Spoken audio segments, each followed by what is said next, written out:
Welcome to Dr. Grimmy's Old Time Medicine Show and Conversation Extravaganza. Step right up, ladies and gentlemen, and any others. If you have something that ails you, a problem, a challenge, a struggle, we have the cure. Are you bored, disdainful, thoughtful, maudlin, frustrated, or constipated? We have the cure that you have been waiting for. Myself, world-famous Dr. Grimmy, and my faithful and erstwhile assistant, Jake the Snake Garn, Cosmic Serpent, master of hidden wisdom, and owner of copious amounts of inner light. We will teach you, you will learn, and you will be happy. And so, my fine ladies and gentlemen, and others, please step right up. All you have to do is listen. We will sell you the right snake oil. It will cure what ails you, and if nothing ails you, it'll cure that too. We will teach you the secrets of the ages and the esotericness of esoteric. So enter with us now into the inner circle of sacred wisdom. Here you will find what you're looking for. Welcome again to the Dr. Grimmy Old Time Medicine Show and Conversation Extravaganza. We're going to have a good night tonight. Got a pretty good topic, I think. But, you know, it's my show. I can think whatever I want.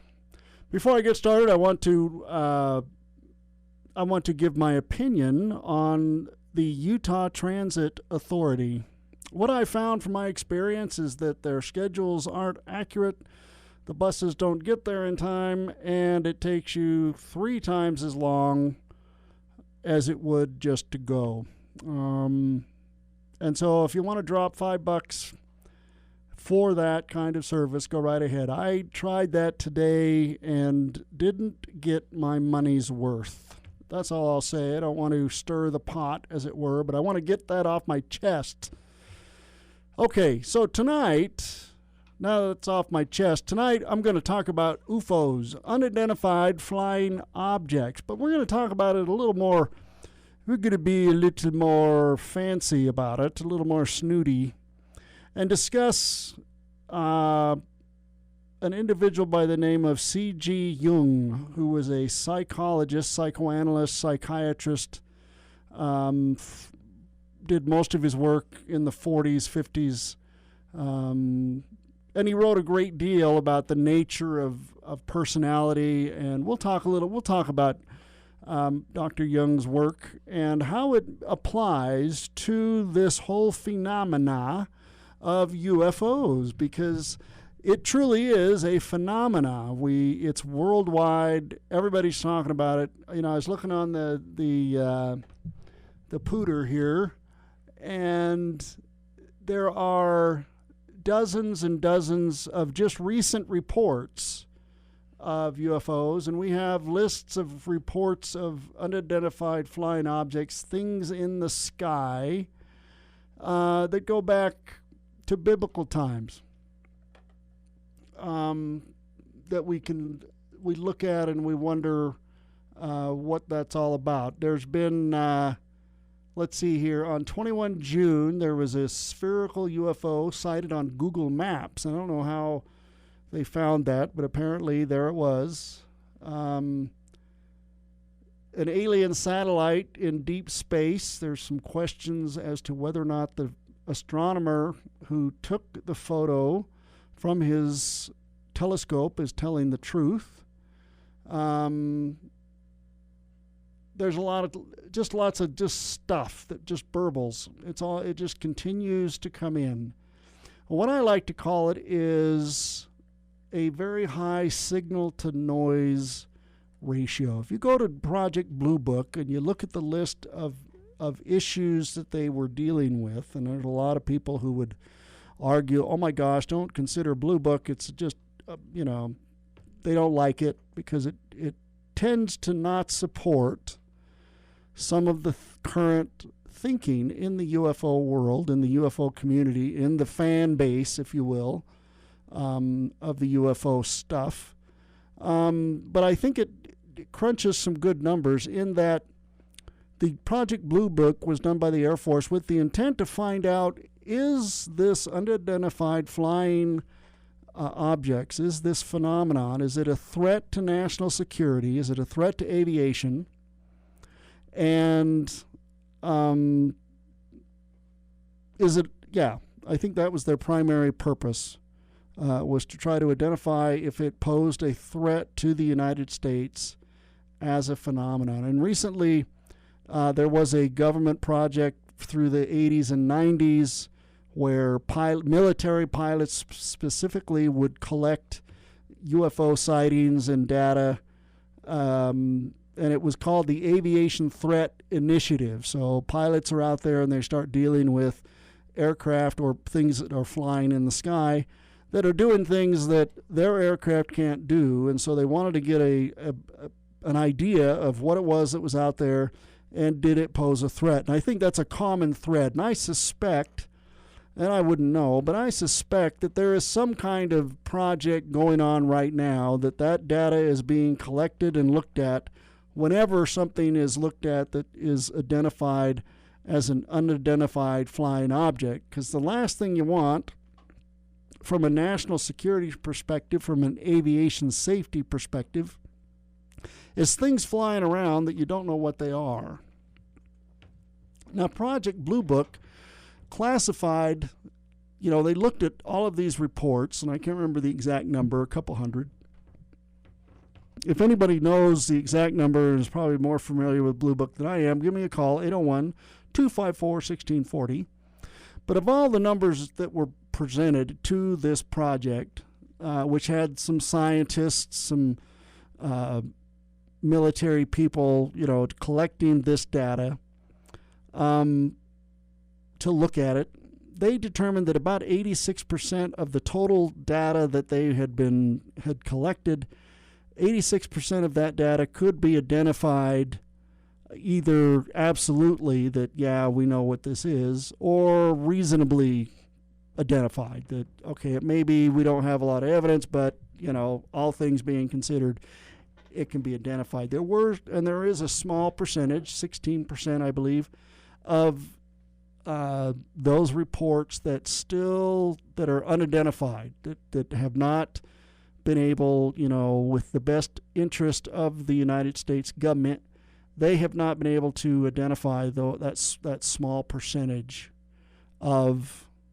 So that's what I talk about when I say a very high signal to noise ratio. The signal in this case is 16% out of 100% is signal, and the rest is noise, because it's individuals who are sending messages to MUFON and other organizations that collect this sort of data, saying this is a UFO. Now, whether they absolutely believe it a UFO, or if they just want to be noticed, or we can't entirely look at the motives effectively. Some researchers have done so, and I think that's a worthy effort, because 99% of the data that we get is primarily anecdotal. In other words, it's somebody who says, I saw a UFO, and this is what happened. And whenever you have, and you can talk to a lot of different investigative people who would say that that human witnesses are the least reliable source of truth. Because whenever we look at something, we look at it with all of our bias, with all of our preconceived notions, with everything that we bring to the table. We look at things with that stuff. And we'll talk about that because Carl Jung was interested in just that sort of thing. If a person were to go in a room and commit a crime in front of 100 people, you'd get 100 different descriptions of what had happened. And there would be common threads within that group, perhaps, more so if they had had a chance to compare notes. But you would find common threads, perhaps. But by default, the human eyewitness is the least reliable form of truth. And in many cases, the other type of truth, or proof, if you will, that we get from the community is photographic. And for some reason, and I don't know what this is about, but for some reason, and this is just me, but every photograph looks like somebody doesn't know how to use the camera. And the minute I see that, I'm like, that's just a red flag for me, because most cameras, my camera, does the work for you. You put it on automatic, click the button, and it goes, that's an infinity focus right there. It for the light and all that, the camera does the work. So this idea of people not being able to take a good photograph, maybe that, cell phones can't keep up, but I just have a hard time buying into the idea that we can never get a really good, solid, that's what it is kind of photograph ever. It's just like, I see a UFO, let me get the worst camera I have and take a picture, is kind of what it feels like in that world. Though this advanced threat identification program that the Congress and the Air Force were, and the Navy were, and I haven't looked at a lot of the details, but they were, they have some pretty good data on things that pilots have saw or dealt with that they were not able to explain. And because of that coming out, a lot of military pilots have been coming out and telling their stories of things that they've interacted with out there. So what does this mean? Carl Jung stated in the early 60s that initially his statement was he believed in UFOs, that he believed that something has been seen. He didn't necessarily qualify it as alien or outside the circle, but he did go as far to say is that something has been seen. And he got a lot of flack. He got a lot of blowback as a social scientist, as an individual who should, be very careful about making unsubstantiated claims.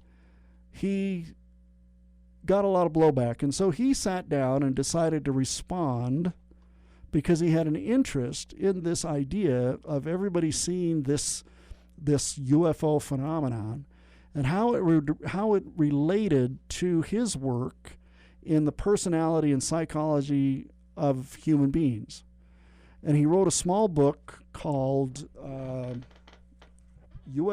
Flying Saucers, A Modern Myth of Things Seen in the Skies.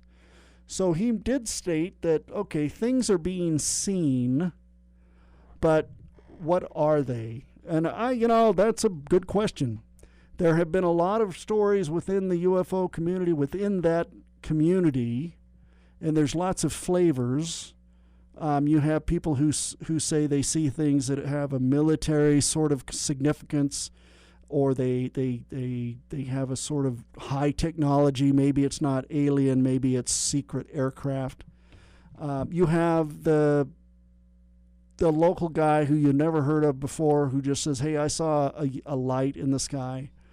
And you have the what they're called experiencers, individuals who have had this, what has been called by Richard Condon, the close encounter of the third kind, where they came in physical contact with alien life forms. In other words, they were generally, the story is, they're abducted against their will and go through a process, and it varies depending on who's telling the tale. But it's generally unpleasant, and it's generally consistent, and it generally goes across, that it happens. If someone is an experiencer, then they tend to have this experience consistently, that they say, listen, I've been taken multiple times over the course of my life. But there are people who believe that and tell their stories. There are people who say, look, I've got a piece of metal in me, and there's people out there who take out pieces of metal from people that can't be understood or identified or recognized effectively to make a determination if they're an alien object or not. We're going to come back on the other side and talk some more about Carl Jung and his view of the way he thought of people and how they think. And then after we beat that to death, we'll come back and talk about UFOs again.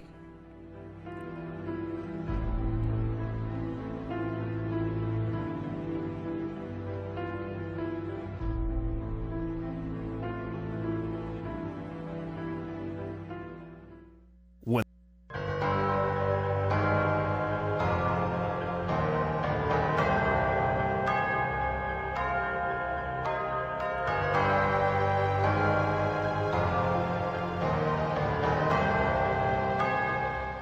Welcome back to the Dr. Grimmy Show.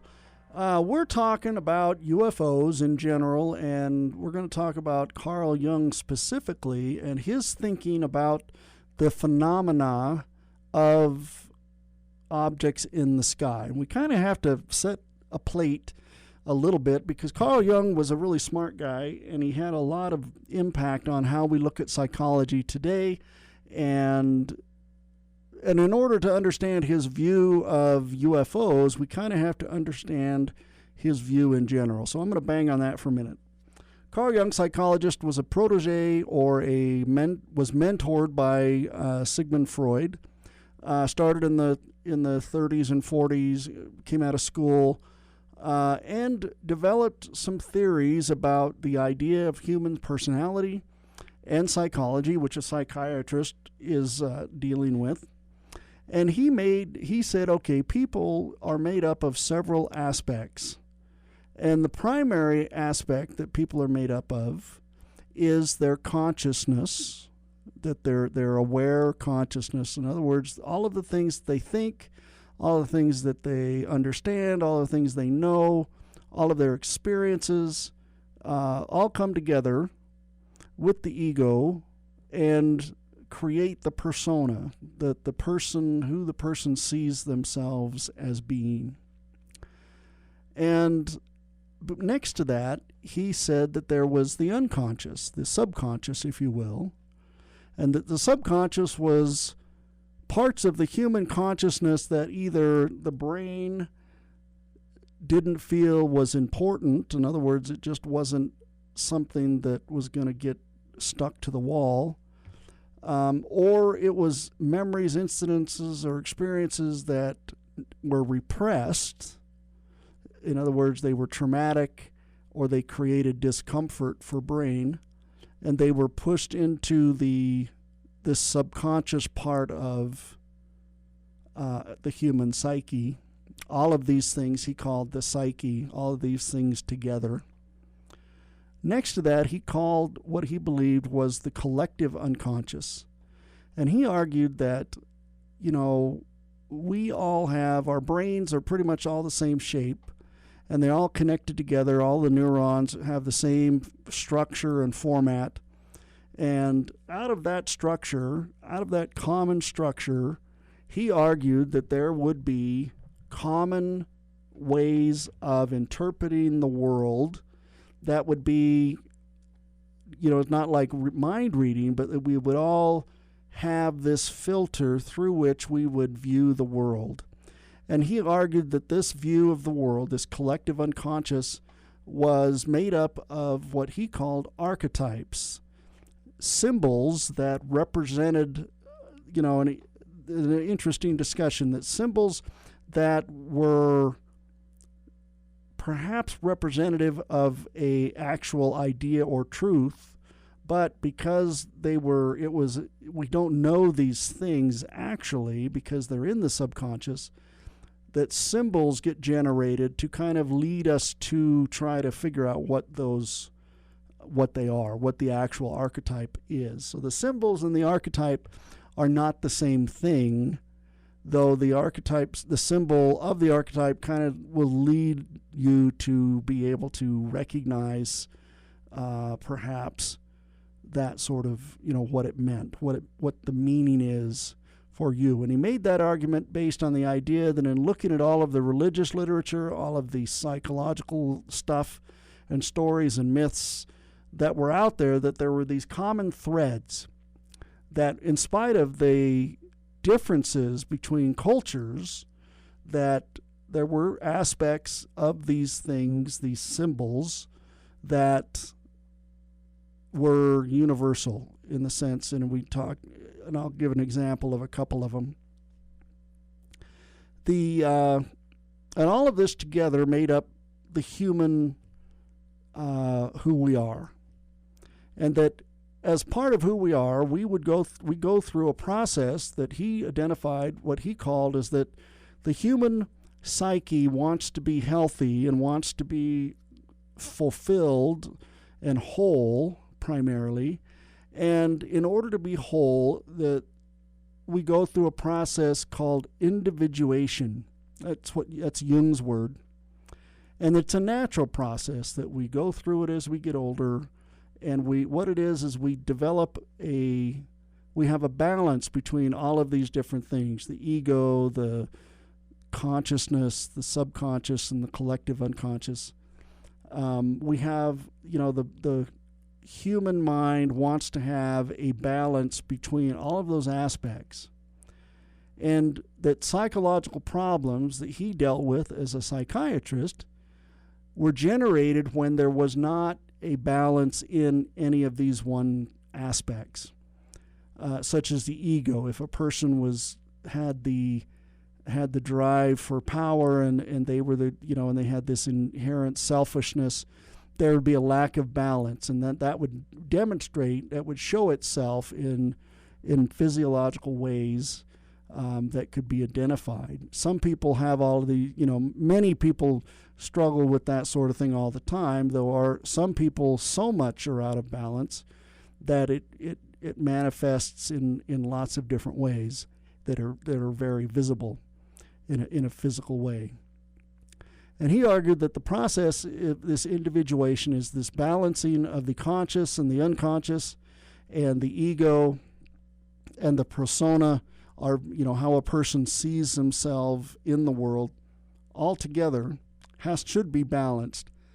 And this process of individuation was a practice and not necessarily something you could wake up and say, okay, I'm going to individuate, but it would happen naturally and over the course of a person's life.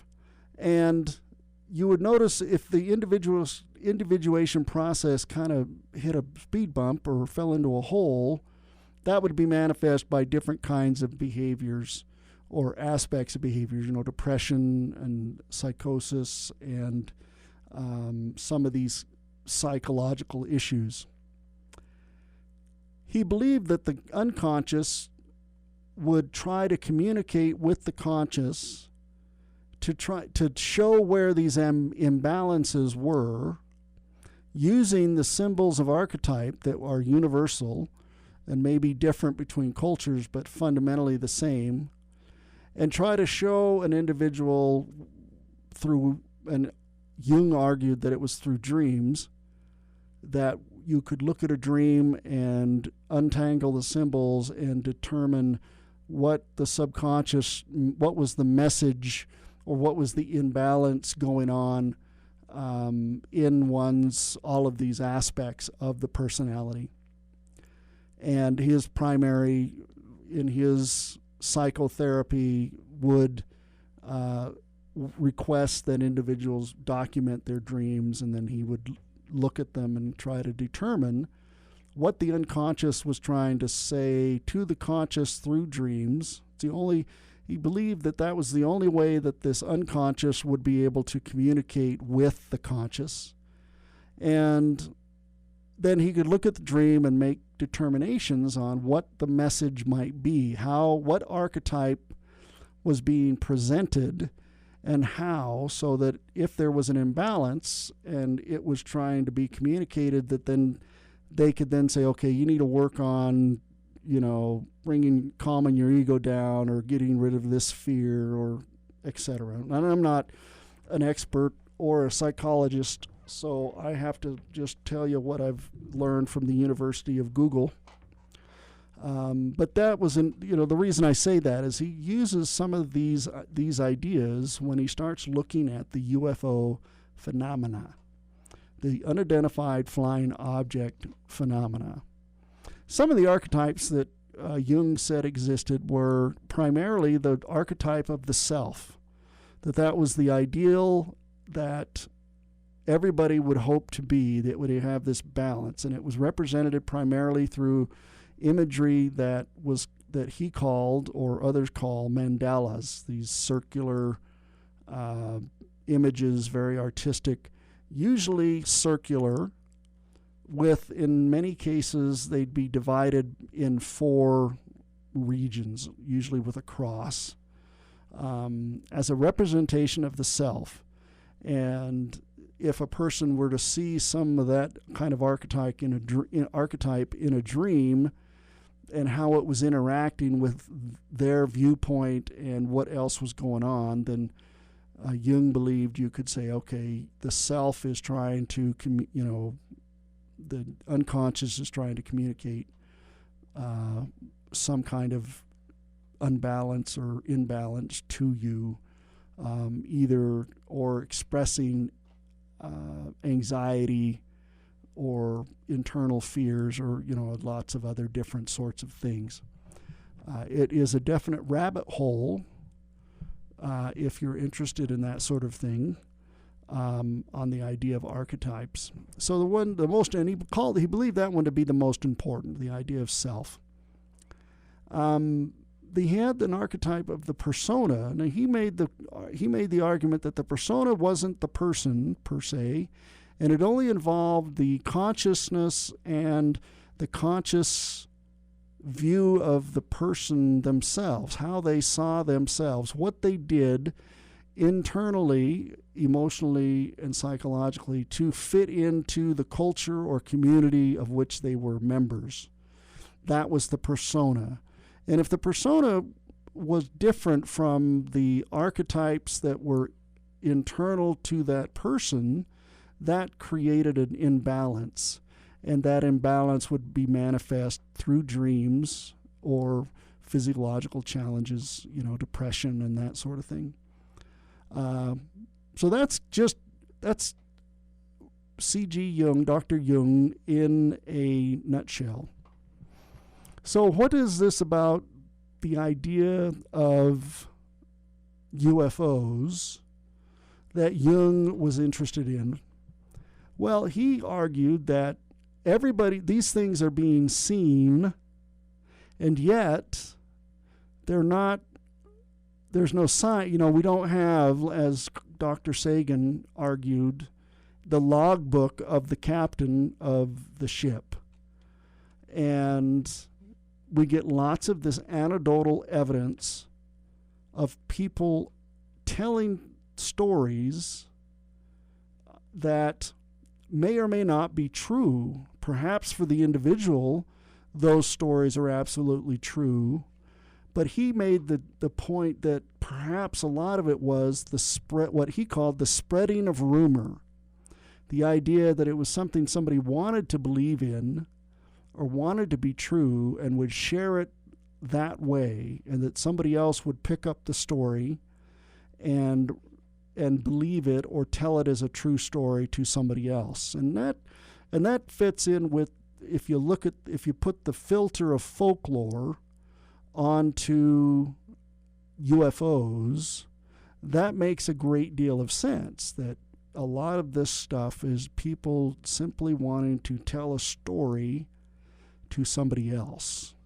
Now, whether they believe the story or they just want others to believe the story or some other aspect, for me, it doesn't matter whether or not the story is true. I'm more interested in the why of the story. Why is it important for someone to share that experience? And why, if it is a expression from the unconscious to the conscious, why is that happening? What is going on?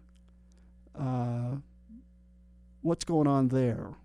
Like I said, we see very little physical, if any, physical evidence of this phenomenon. And the physical evidence we see simply doesn't carry the weight that where the scientific community would say, okay, yep, there's UFOs. So in that case, it becomes a human behavior sort of thing, and not to discount or discredit those who believe, but based on the data, that's how I would look at it, and that is how Dr. Jung considered it. He did argue that something's being seen, but beyond that, he wouldn't be able to say. And what he does talk about is why are these things being seen? What is it about them that fits into his theory of the human personality and the human psyche? We're going to keep talking about that. If you want to join the conversation, give me a call, 801-254-1640. If you want to talk about UFOs, if you've had a UFO experience, I'd love to hear it. I had one. I'll share that some point tonight. And there is a lot of different UFO stories and tales here in Utah itself that, we'll talk a little bit about those too. 801-254-1640. This is Live Talk Radio, and we are here to talk to you. So give us a call and say something. We want to hear from you because, Dr. Grimmy can fix what ails you. But I can't do anything unless we sit down and have a conversation. So call in and let's solve some problems. Let's figure out if Dr. Jung was up in the night or not. Because sometimes, perhaps, a UFO is just a UFO. Of course, Freud would probably say that. I don't know if Jung would have said that. But it's a fun thing to say. The idea of alien life, that poses a lot of interesting questions. And we'll bang on some of those. So call in. Let's have some fun.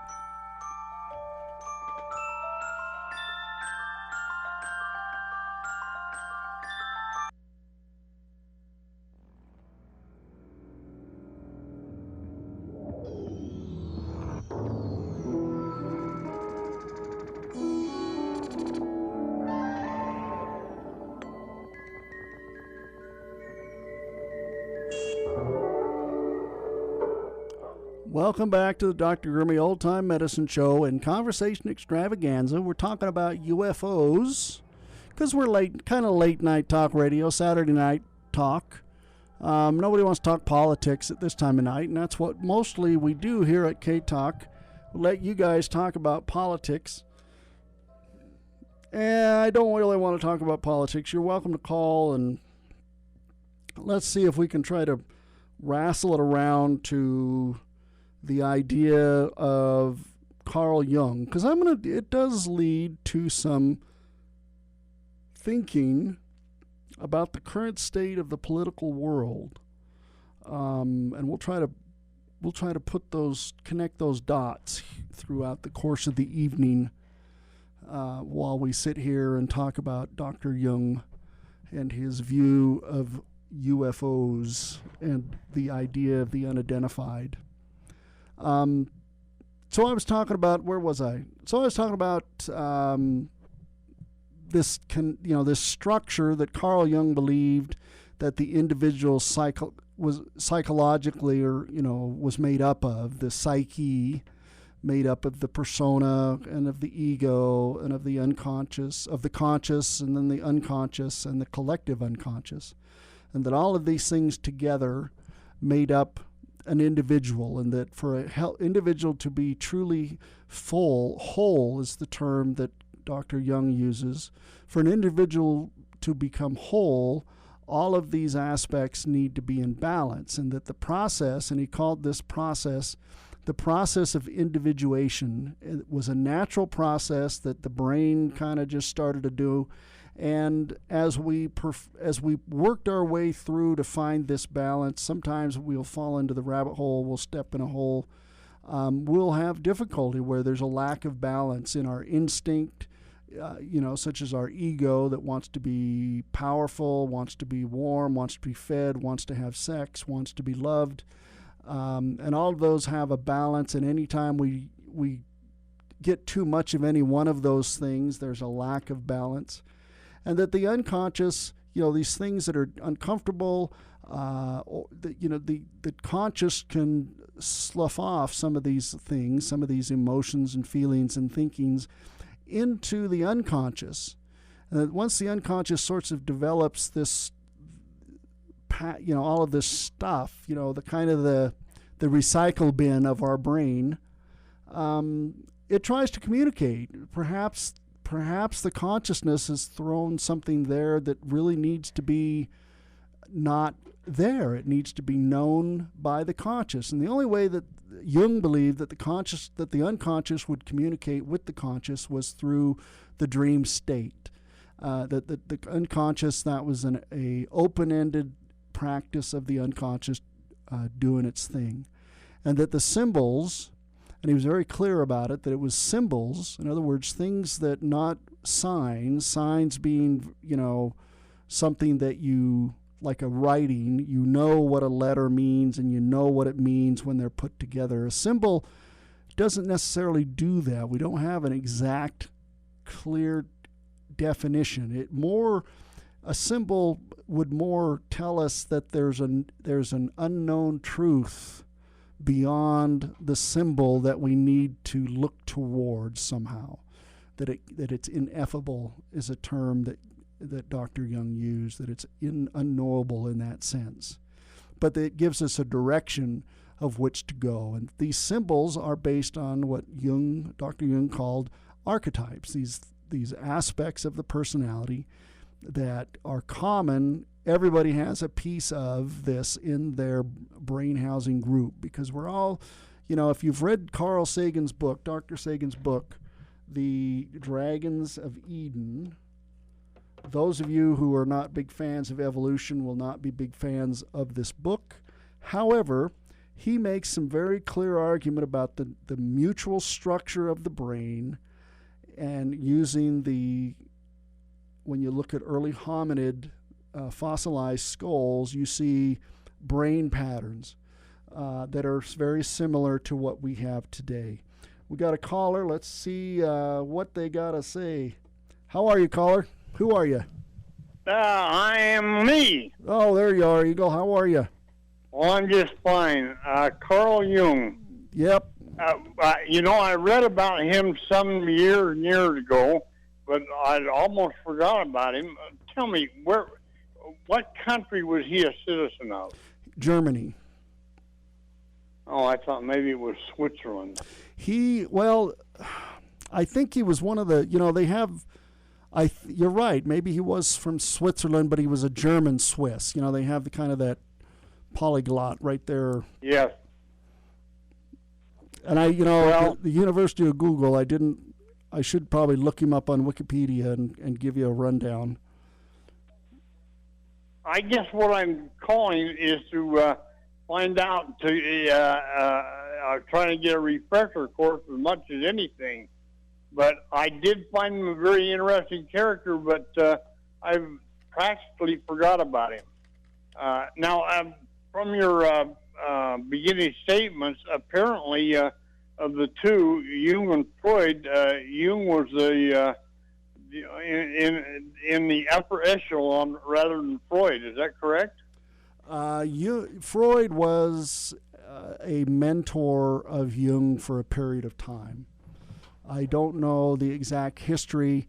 They were somewhat competitive. There's some interesting tales of them meeting and Jung kind of yanking Freud's psychological change, and vice versa. Did Carl Jung ever get to the United States? I believe he did end up in the United States, but I don't have that in front of me. So you wouldn't be able to say what his most of his work, I think, was in Europe. If you wanted to see Jung, you'd end up in Switzerland or some part of Germany. Yeah. Now, my understanding is, I think, and if I'm wrong, tell me so. Did he not have several wives in conjunction with one another? As in, like, polygamy or bigamy? Yeah, in a polygamous relationship. Well, let's see. He married a Emma Rosenbach, and let's see, I'm just reading this real quick. During his marriage, he engaged in extramarital relationships. He had 2 mistresses, it looks like. Possibly one wasn't a sexual relationship. It was just a deep platonic relationship. So, no, it doesn't look like there was a polygamy sort of situation, though he was not the most genteel of souls. Perhaps one would call him a cad.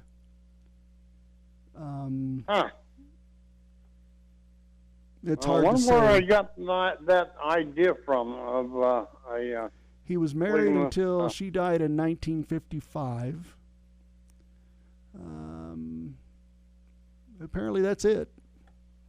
Yeah, he married Emma Rosenbach and she was his only wife. And but then he had these mistresses, Sabina Spalerain and a Tony Wolfe, that may or may not have been entirely sexual, but that's what the historians argue. Yeah. Well, I wish I could remember more about him, but it's been so long.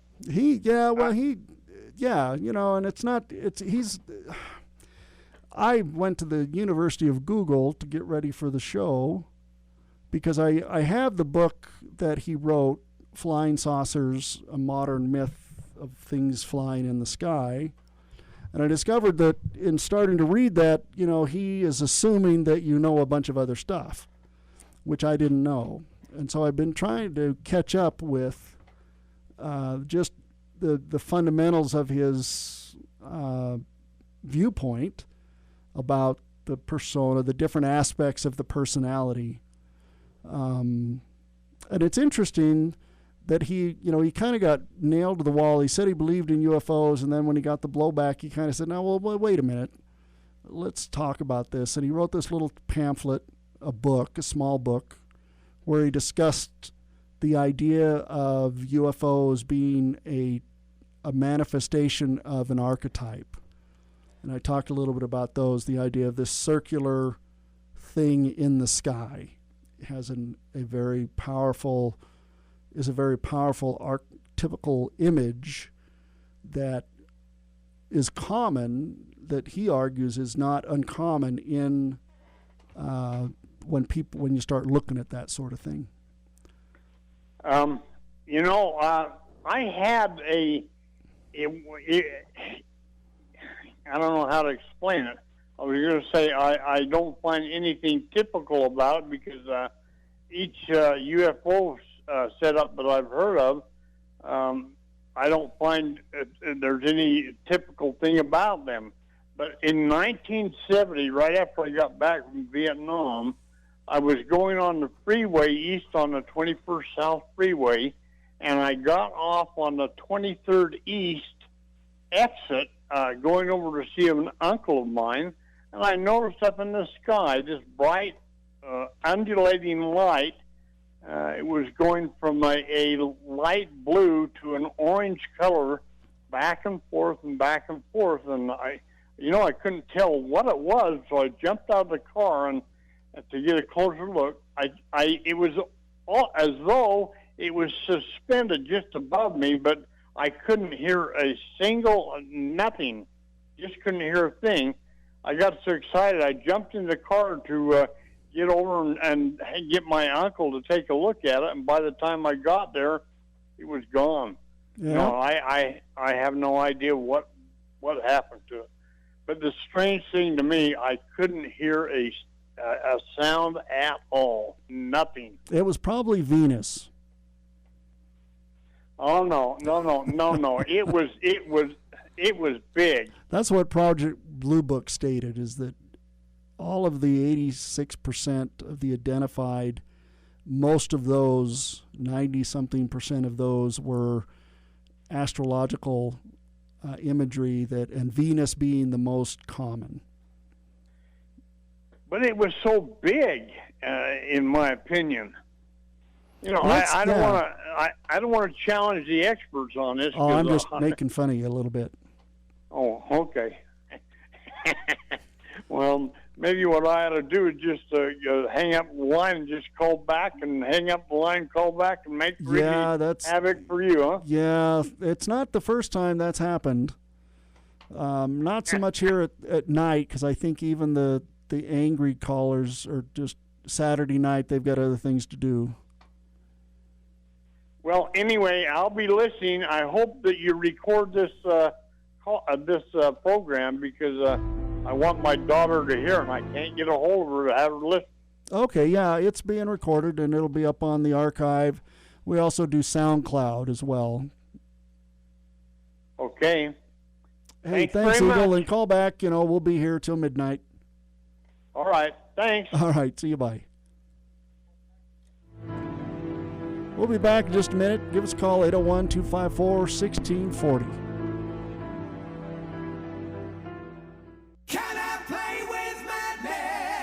Welcome to Dr. Grimmy's Old Time Medicine Show and Conversation Extravaganza. Step right up, ladies and gentlemen, and any others. If you have something that ails you, a problem, a challenge, a struggle, we have the cure.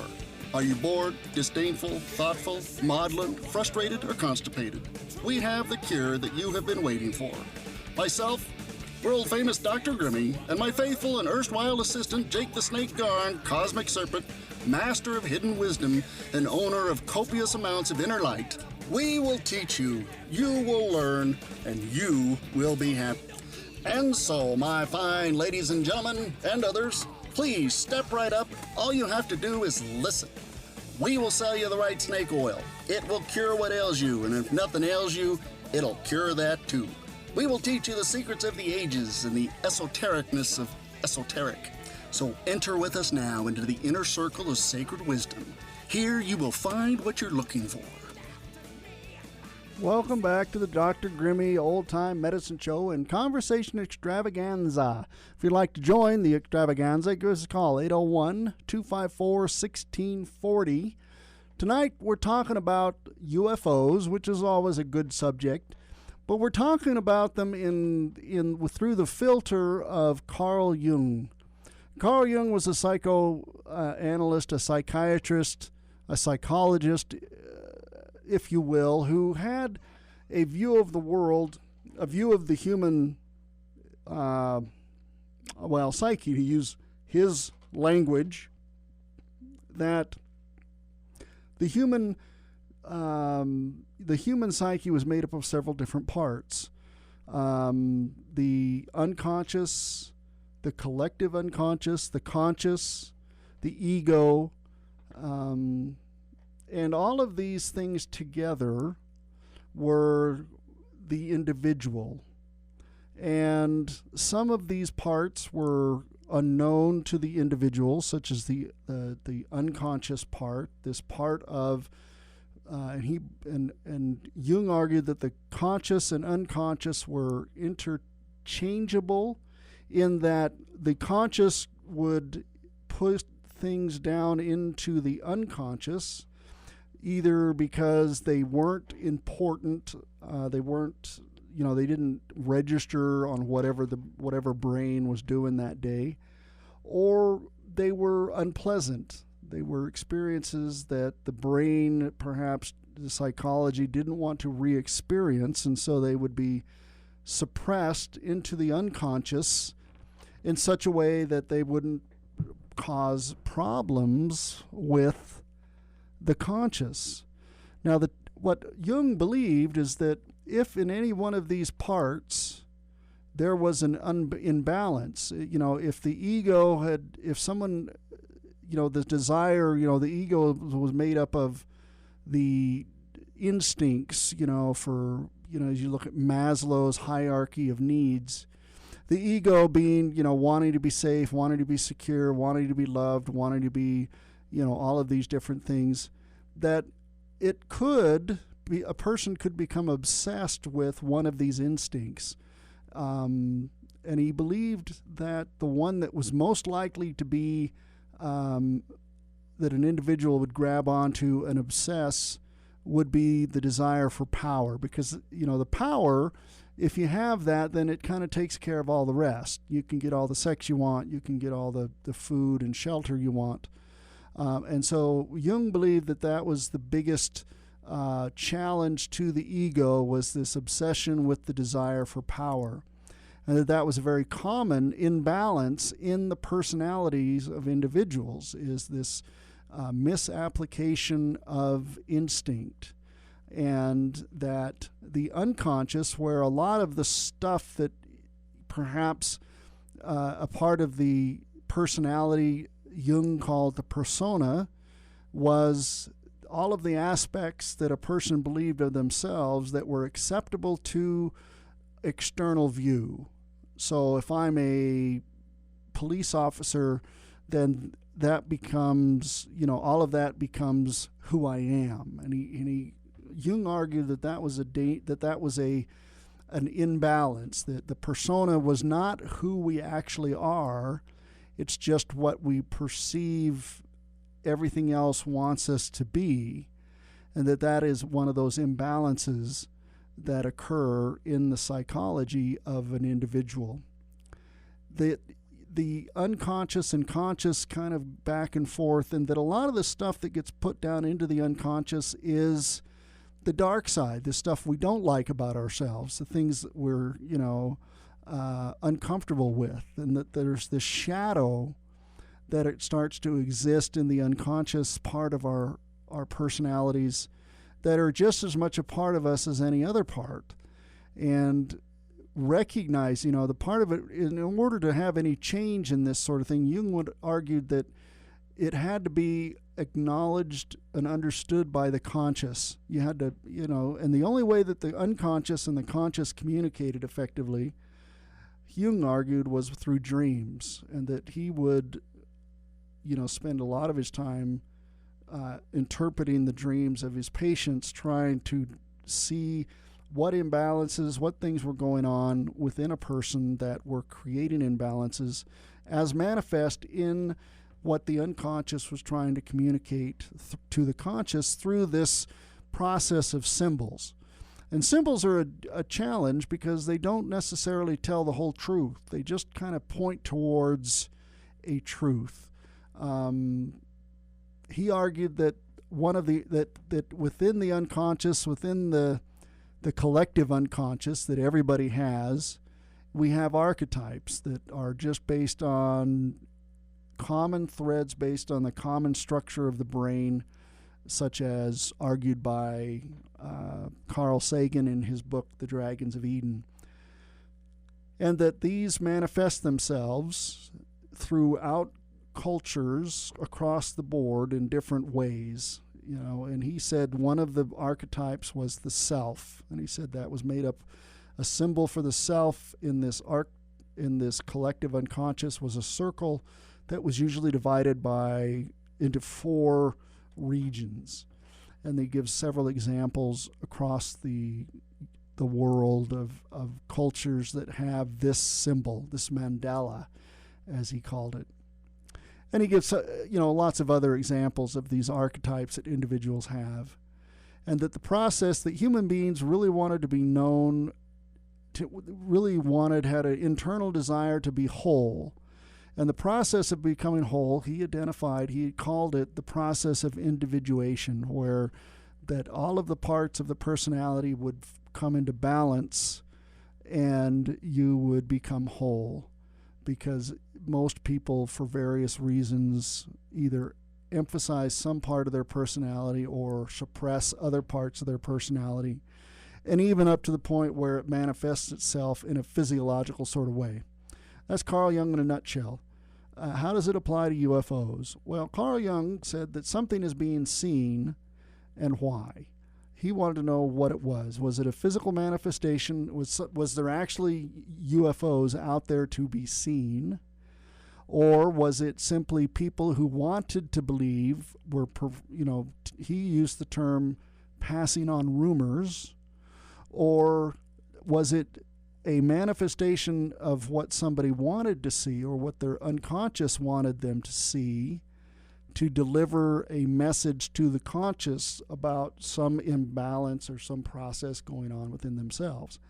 And he argued about, without really talking about the reality of UFOs per se, he talked about this idea of the archetype of the circle that we find in most UFO descriptions. They're either circular or have circular aspect, or they're cigar-shaped, as if you're seeing a circle on a plane. You know, you're seeing it not perpendicular, but along the same plane as the flat of the circle. And that those were, to him, evidence that this phenomena was a manifestation of archetype, that individuals were seeing the same kinds of things consistently across cultures and time and space, with some differences, but the fundamental meat and potatoes of the images were this archetypical idea of the circle. And he talks about this idea of the circle being a representation of the self.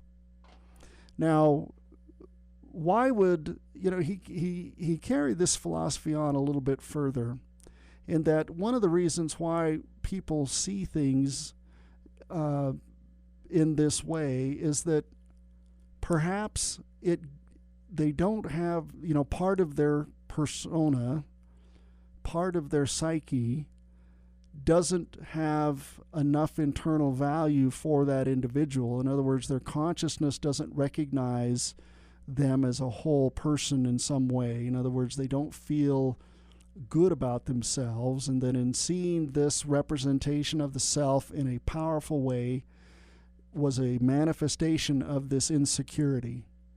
And he talked about the idea of a whole population, of whole community having the idea that they don't have that value. And he was concerned that this expansion of the phenomena was a manifestation of this lack of self-worth, and that people were trying to find a worth, or their unconscious was trying to find a way to manifest worth.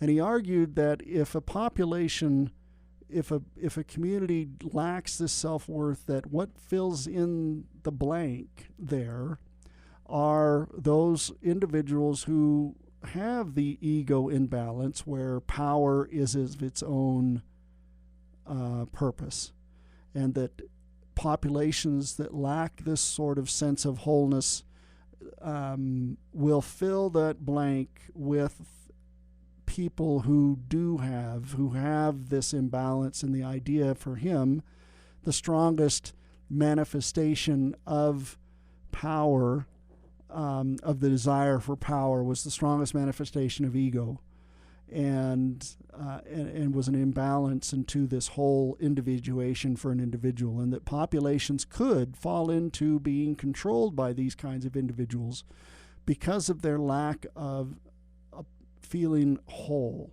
And he makes the argument, and he does it consistently, that the people and populations, in the modern world, we have, because of the science, we have given up those common patterns that gave us a sense of purpose and place and wholeness. We'll talk about what Jung argued those things were prior to the Industrial Revolution, which he believes is when this process started. After the next break, we'll talk about those things that were in place that gave populations a sense of wholeness and were not necessarily a bad thing. And we'll figure that out, because some of them, even today, are going to create some frustration. People are going to disagree with me. If you want to disagree with me, give me a call, 801-254-1640. And we're going to talk about some of the things that Jung believed were necessary in a population through individuals to have this sense of wholeness, and where this sense of wholeness that he believes everyone seeks for through this process he called the process of individuation is found. And he makes some very interesting arguments about that. And we'll get into that on the other side of the break when it comes up here. And my clock says that it's supposed to be happening right now, but it's not, so the clock is wrong. It's the end of the world. Well, there we go. We're individuated, too much, out of balance. We'll see you back on the other side. Give us a call, 801-254-1640 for the Dr. Grimmy Show.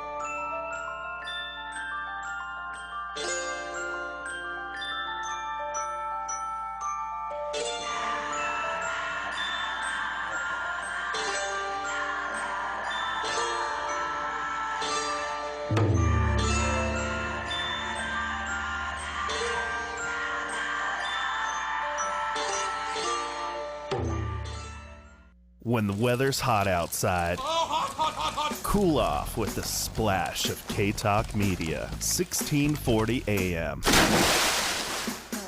Oh yeah, now that's refreshing.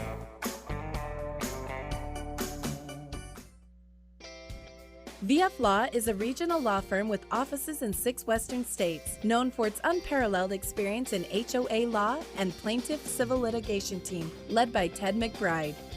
Hi, I'm trial attorney Ted McBride, and together with my team, we've recovered millions of dollars for our clients in cases ranging from car accidents, legal malpractice, medical malpractice, civil rights, and construction defect. If you feel your rights have been violated or if you're getting stonewalled by an insurance company, give us a call. We can help.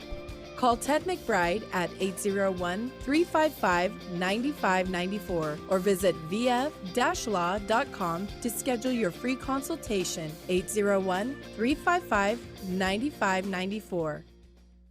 Freeze! This is a very important announcement. Steven Singer here. My famous 24-karat gold dip roses are available right now. And it's time to tell the world what our brand new color is. It's named Frozen. This 24-karat gold dip beauty is a frosty white rose with tiny sparkles that make it look just like the sun shining off fresh fallen snow. Find my new frozen white rose exclusively and only at IHateStevenSinger.com. The perfect way to say I love you forever. Buy a real rose preserved in 24-karat pure gold from a real jeweler. Steven Singer Jewelers. Don't fall for copycats. Look for my exclusive lifetime guaranteed seal and free shipping on every rose at IHateStevenSinger.com. I guarantee that this rose will last forever, just like your love, for only $59. That's right, only $59. Our new frozen 24-karat gold dip rose is only available at IHateStevenSinger.com. Steven Singer Jewelers. One place, one price. The essence of sales is transferring enthusiasm to the customer. K-Talk Media is looking for people who have an unabashed enthusiasm for live local radio and who would love to share the message of our station with businesses who would like to tap into our large, loyal audience. Do you want a fun, energetic, and rewarding position with a company that makes a difference? Then join our team and feel the love. Full, part-time, or anytime positions available with great compensation. Call us today, 801-253-4883, 801-253-4883, or go to ktalkmedia.com and shoot us a message.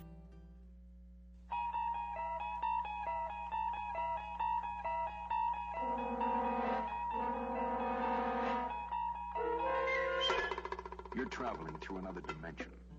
A dimension not only of sight and sound, but of mind. Welcome back to the Dr. Grimmy Show. We're banging on Carl Jung and UFOs tonight. I got a caller, so let's see. Let's bring him on and see what they got to say. Hello there. Who are you? I am me. Okay. This is the Eagle again. There you are. Now listen, I got a request of you, but I'm listening. It was totally inappropriate to just say so. Does it involve? Could you take and give us a synopsis of what you think Hitler's general psyche was fit into this thing of Jung? And also, you know, if you don't want to do that, just say so. But also, if you choose to do it, can you also take our president and do the same questioning and the generality of his psyche? Well, I can certainly try. We can always have fun. I mean, I'm I'm not a real doctor. I just play one on the radio. But Wait a minute. I'll take a look. You're probably as sane as these other guys were. I But suspect if you'll leave me on, I can ask some other questions. Yeah, I got another and mic caller. them Do you up. want to bring him on while you're here? That'll be fun. Okay, sure. Okay, hang on. Hello, caller. You're on the air with me and Eagle. Yeah. Hey, guys. This not completing the circle and the quest for power, isn't that an evolutionary genetic thing? I mean, social animals, like the wolf and, chimpanzees, the strive is to be the alpha male so you can spread your genes around. And if you don't make it to the alpha male, you sort of didn't complete the circle. Yep, the view never changes. Yeah, so... Jung argued about the collective unconscious that was the structure that he believed came out of the common structure of our brains and of the human experience, of what you're talking about, the idea of evolution and the physical dynamics of the creation of human structure. We're all kind of look the same at some point. And that's where he argued, and he was a psychiatrist, so his interest wasn't necessarily in what you're talking about, maybe the physical side, but in what does that look like psychologically within the human side? How does that manifest itself in the internal space? But isn't that the only thing you can argue? He can only speculate, on psychology and all these things. He didn't have what medical science has today. Well, he had some interesting. He didn't just rely on his thinking per se, but he did apply, the idea of these common images and symbols, and that behavior under certain circumstances kind of behaves the same. Just like an animal. Have very common.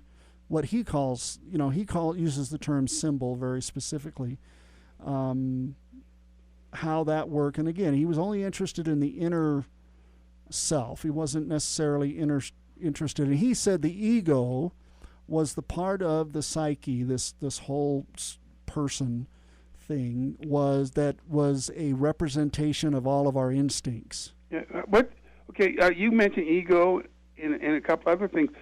You haven't mentioned superego. I haven't bumped into that. I don't know if that was something that Jung came up with. Oh, I don't know. I don't. There other people have beat on that, and they've argued about Jung. But I'm not seeing. I didn't bump into the idea of superego. Well, how would you define that? Well, I really don't know. You have your id, and then your ego, and then your superego. I don't really know. Yeah, some of that sounds kind of Freudian. I haven't looked at Freud, just Jung, and they were contemporaries and competitors, and there was a point where Jung and Freud were kind of helping each other along. And didn't they grow up in a time when manned flight was in its infancy, and right. So all these things these people are seeing are figments of the imagination. They dream about flying and well, and that's valid, except that he made this comment in the early 60s, late 50s, about his belief in the existence of unidentified flying objects. And he got such a blowback that he kind of had to sit down and he wrote a small text about what he calls the myth of things, the scene of, a modern myth of things seen in the skies is what he calls it, flying saucers. Okay, fine. Okay, he didn't say anything about, I don't know if he did or not, about these unidentified flying objects. That's good because he didn't know what they were, so he said that. But he didn't think these were from outer space or something like that. Well, he very well may have, but he didn't.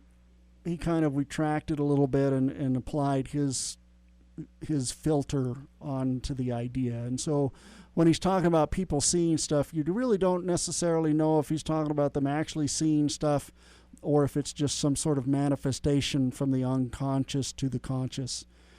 He doesn't come right out, at least I haven't seen it yet, him making that distinction. Well, people have epileptic fits. They have hallucinations, about angels and and gods and each time all these things that these people see all are contemporary dress or contemporary things that people believe in at that place and time. Ray, you're going to burn in hell. Yeah. Yeah. But that's okay. So am I. Well, yeah, everybody is, but pretty much. Yep. Well, we don't. Well, that's when our sun goes nova. Yep. But we don't have. Pardon me? Pretty much. Yeah. I wanted to answer Eagle's question.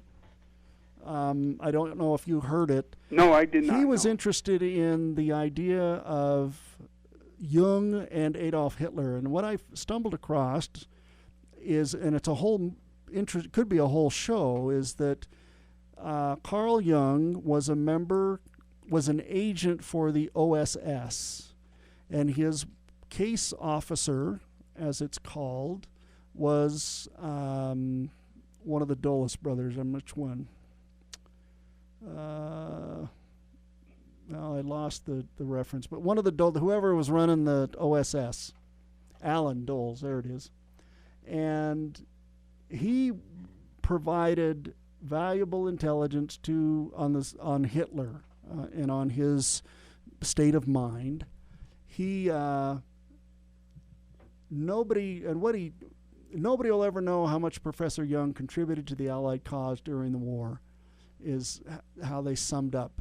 What's interesting is that all of that stuff is still classified. At least it says it's still classified. It may be out there, but that's interesting. Would his psychology and psychiatry and Adolf Hitler, would this have anything to do with astrology? Jung believed in the idea of astrology as a manifestation of, this yearning for individuation, trying to find balance. He really, in his studies,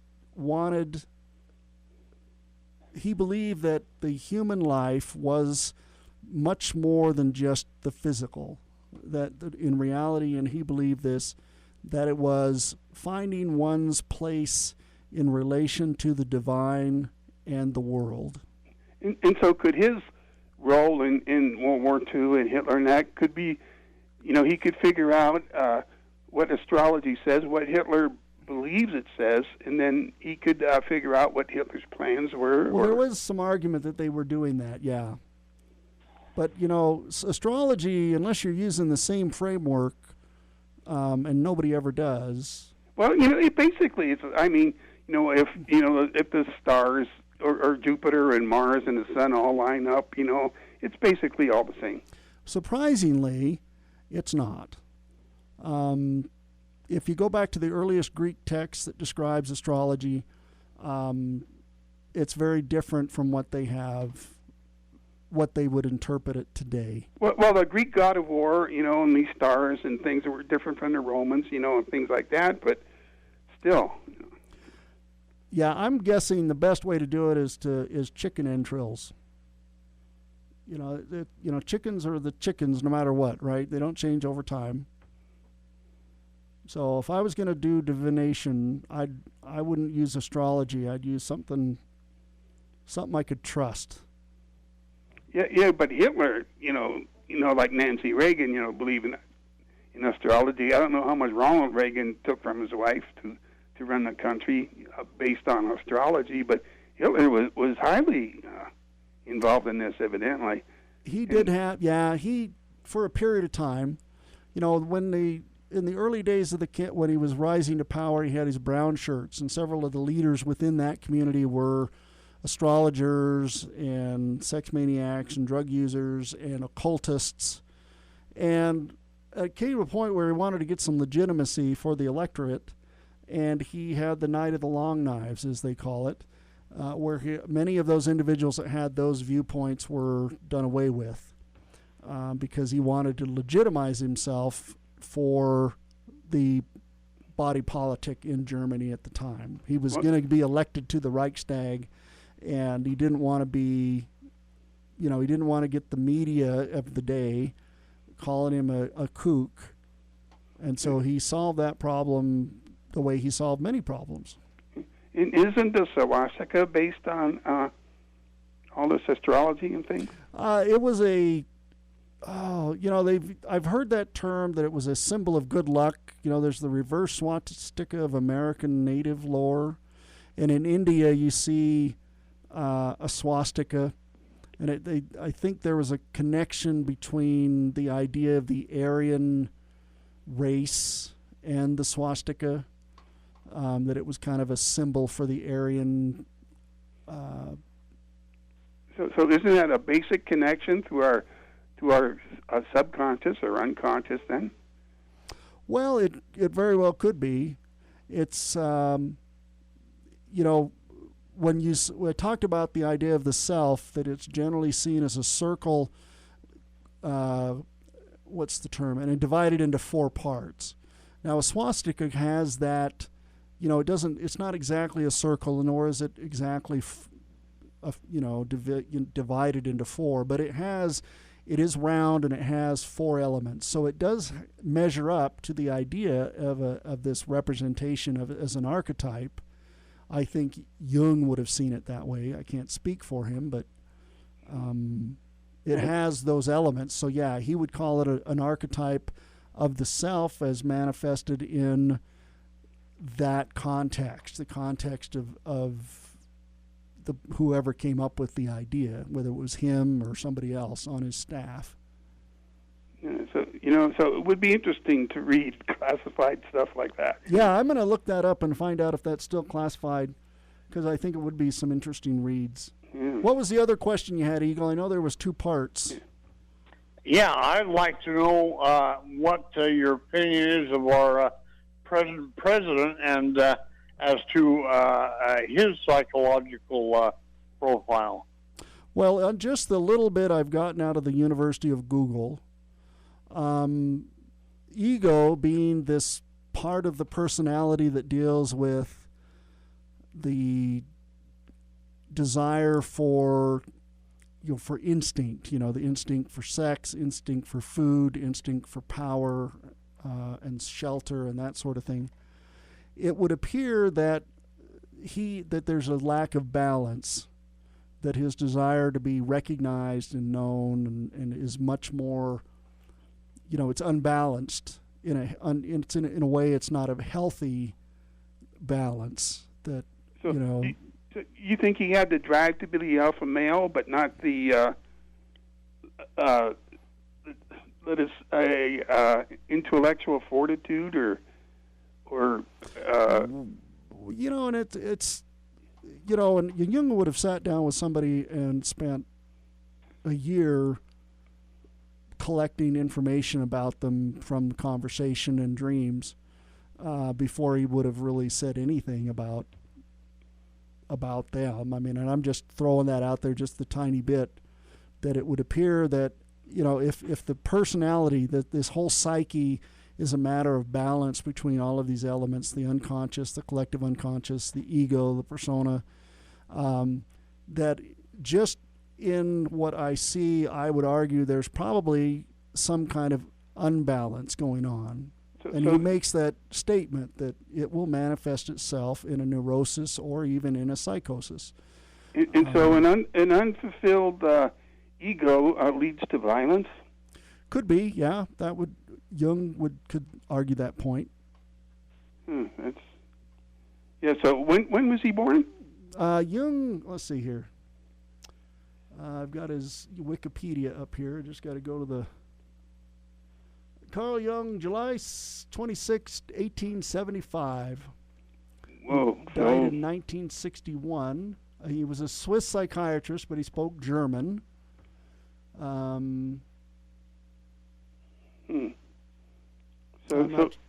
So he's, early part of the century. There's still people who follow Jungian ideas, though there's newer thinking out there as well. Everybody's got to put their fingerprints on a theory. Well, time to go. Yep.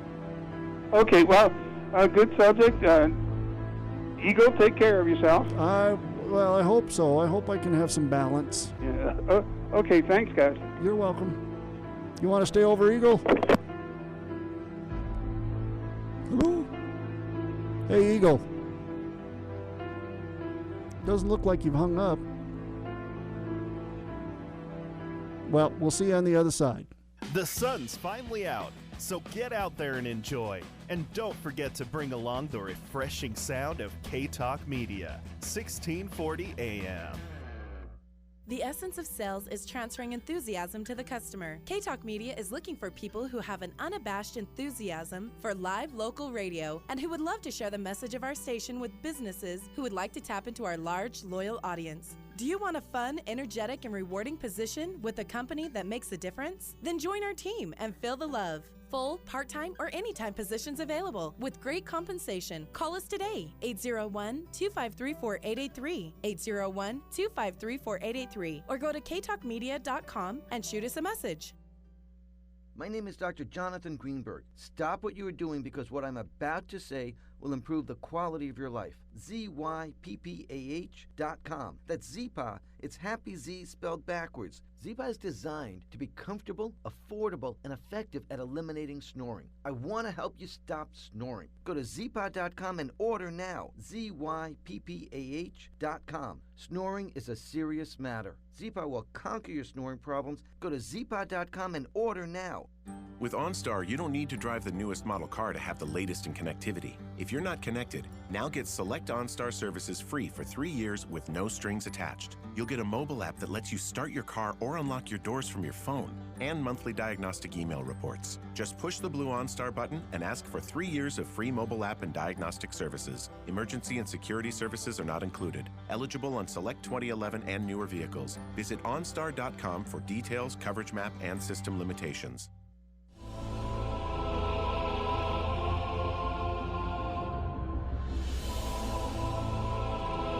Welcome back to the Dr. Grimmy Show. We're talking about UFOs and Carl Jung. Are you there with me, Eagle? Hello?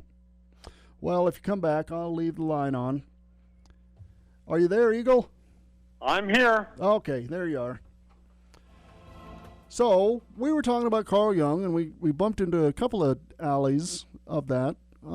His work in World War II, which I just stumbled across and thought was fascinating, that material, his evaluations of Hitler, are still classified, which is an interesting, very little of that war.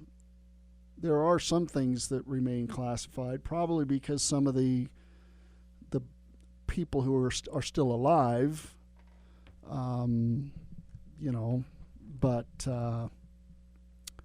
it's getting to where, another 30 years and there won't be anyone alive who's participated in the war. So maybe if I live that long, I'll be able to look at Jung's work on Hitler and his evaluation.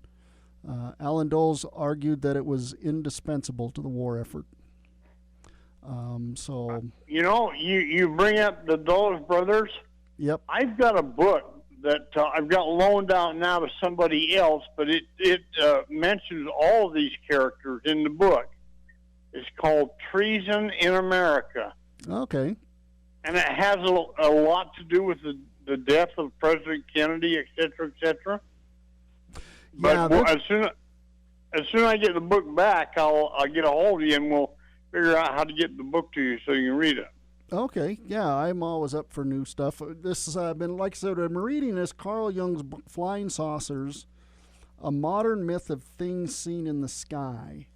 And I think he makes the argument that overall, I think in this text, that people seeing things in the sky, these circular images of self, the archetype of self, is a representation that many people feel very inadequate and insignificant. And at the beginning of the industrial age, that was the case. We all moved to the cities, and we get all these people around us, and we become insignificant. And I feel that, you know, when you get into a group of individuals, particularly when I was when I practiced when I was in a religious body, it was very easy to feel insignificant because of just the nature of being around all the people that were doing things so much better than I was. You ever felt that, Eagle? Oh, I know what you're talking about, but I didn't get the feeling of being insignificant. And there's several reasons why, but just in general speaking, I knew things that these people never even dreamed of. Well, and that's a way to we all find a way to try to make it work for us.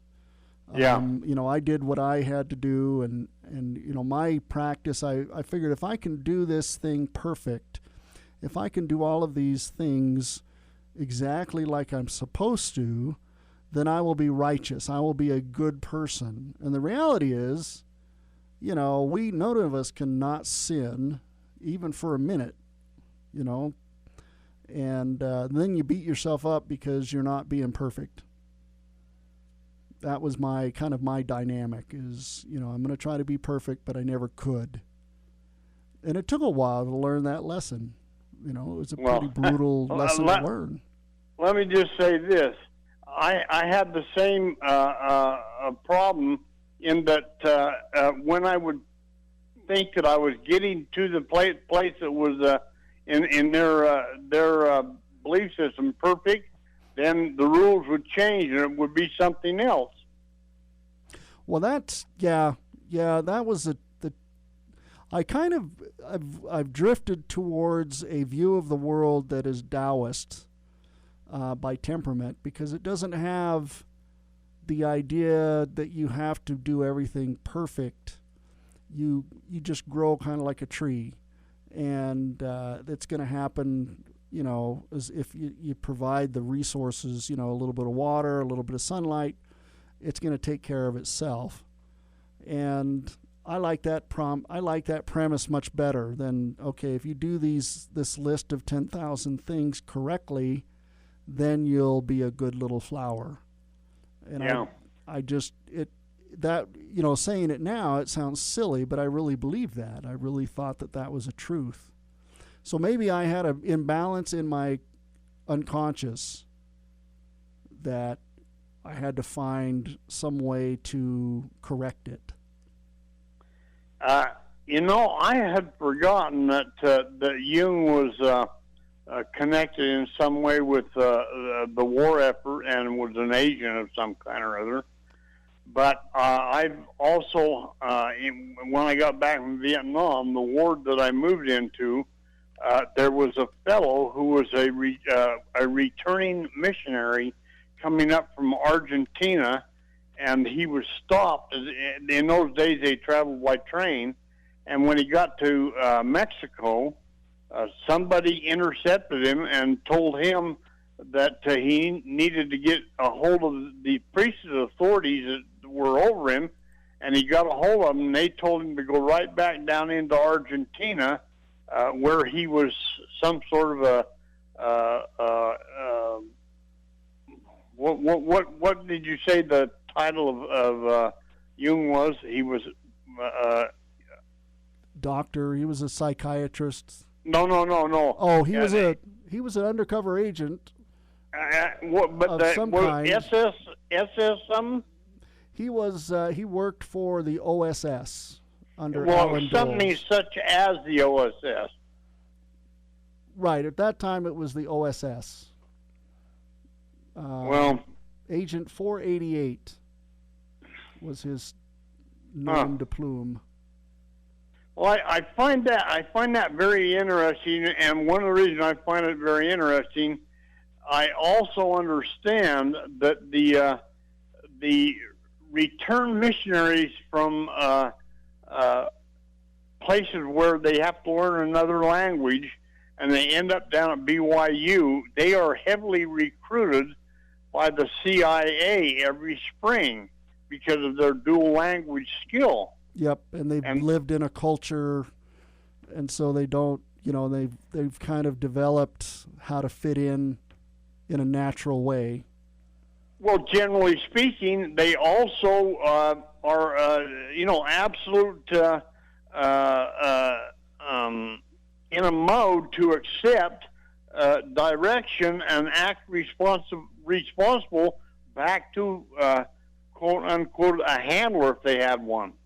Right, that the authority is to be respected and followed and not questioned is not an uncommon behavior, particularly for someone who successfully completes BYU.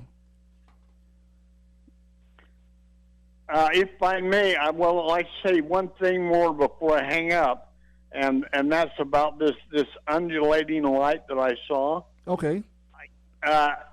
All I saw was the light, which changed from that light blue to the orange. But you mentioned a cigar shape. The light was in a cigar elongated shape, but I never saw anything that looked solid. It was all just this light that undulated back and forth. Okay. Well, anyway, I enjoy your show, and I'll keep listening. May call you again when I get something else. All right, not a problem. I'll be here. I'm here another couple hours. Thanks. All right. And if you want to join the conversation, give us a call, 801-254-1640. We're talking about Carl Jung and UFOs. And they've kind of a separate topic, but Jung took his very powerful brain and his framework of how he viewed human psychology and psyche and applied it to the UFO phenomenon. And he ultimately, I think, comes to the conclusion that the manifestation of this phenomenon, as in that individuals inside the collective unconscious were trying to find a way to have value and meaning in an industrial world that science and technology had basically isolated us away from those more common things. And I kind of got distracted. We were going to talk about that prior to the Industrial Revolution, the most common institution within the community, of course, we start with the family, but then we expand that the church was, religion was the most powerful or common experience for people in the pre-industrial world. And certainly there was some division with the Protestants and the Catholics and the Reformists and all that sort of thing. But irregardless of the flavor, most communities were, had that as a core part of their existence. And what that does is religion gives a framework that we don't necessarily feel isolated, we don't necessarily feel insignificant, and we feel we have a place in the universe. And this process of what I've talked about, individuation, that Jung, where he says that all of these aspects of personality, the persona, the unconscious, the subconscious, the collective unconscious, the ego, all of these things mesh together, and through time and process, we become whole by balancing all of these aspects together. That there's parts of us that, we have the shadow in the unconscious because we've been, our consciousness has been putting things in the unconscious that we don't want to acknowledge or be a part of or have because we don't believe they're good. And yet that's as much a part of who we are as anything else. And part of to becoming whole is, and in his therapy, he would make that argument that I need to expose you to the dark, the shadow that you have been hiding from yourself. And you need to have a conscious understanding of that to continue along this path of what he called individuation. And Jung said that this process of individuation, this idea of becoming whole, was the fundamental framework of any and all religion, is that we become truly, to have a true knowledge of ourselves and a true knowledge of the divine. He did have a spiritual idea, and he believed that individuals needed to have this kind of experience in order to have completed this process of individuation as a part of it. And he would also, to make this clear, this process of individuation, he said, didn't end until one's death. You know, it wasn't just something you did, you know, a little bit and then, you know, whatever. He said it was a lifetime process. And so it was a big deal for him as a part of his research. He, you know, his idea of spirituality, you know, and I have to give a definition of that, because I don't want to, you know, in my younger days, I really struggled with the idea of what is spirituality, because I kept hearing it. What do you need to be spiritual? You need to have spirituality. And I had no idea exactly what that meant. And I never got a really satisfactory answer from anybody in the community I was a part of that could answer that question. And it took several years, several decades, loss of self-inflicted misery, for me to have an understanding of this concept of spirituality. And I think I would argue that mine follows Jung's definition, that this idea of individuation, believe that this journey of transformation is the mystical heart of all religions.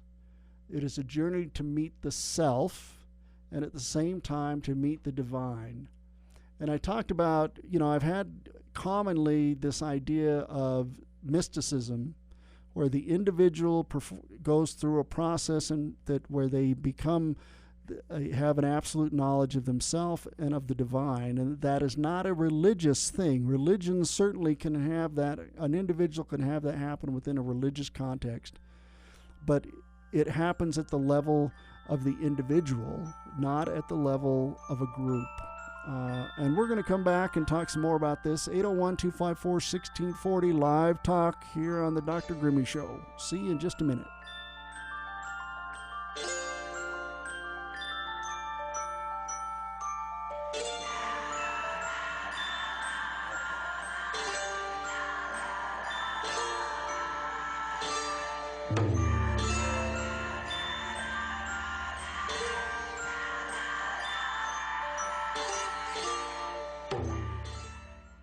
Whether it's for weight loss, blood sugar control, or just overall health, millions of people have been helped by low-carb diets, also known as ketogenic diets. But for most people, it's hard to get the right balance of protein and nutrition needed to succeed, especially when on the go. That's why Longevity created Keto FX bars and shakes. They work together as a low-carb, high-protein team to help you thrive on your low-carb diet. When you grab a Keto FX shake, you get 21 grams of high-quality whey protein with 0 net carbs. Our Keto FX bar gives you 18 grams of protein with only 1 gram of net carbs. And we didn't sacrifice flavor over function. Delicious and filling.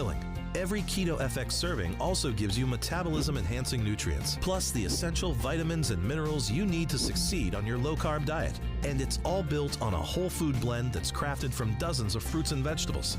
Go to ktalkmedia.com and click on Health for more information, or call 888-204-3304. There are certain things in life that are just going to happen. You are going to get a flat tire on the way to the airport. If you have an important phone call to make, your cell phone battery will be dead. And last but not least, you are going to get older. If you want to age the right way, pick up a copy of the Simply Senior magazine. It has all kinds of information that will make your journey better and offer solutions to those issues that come with getting a little more experienced at life. That's Simply Senior, available at most pharmacies, your community. You're listening to the all-new K-Talk Media, KBJA 1640 AM, Sandy, Salt Lake, and the entire Wasatch Front, bringing you live local two-way talk. Horizon Air passenger jet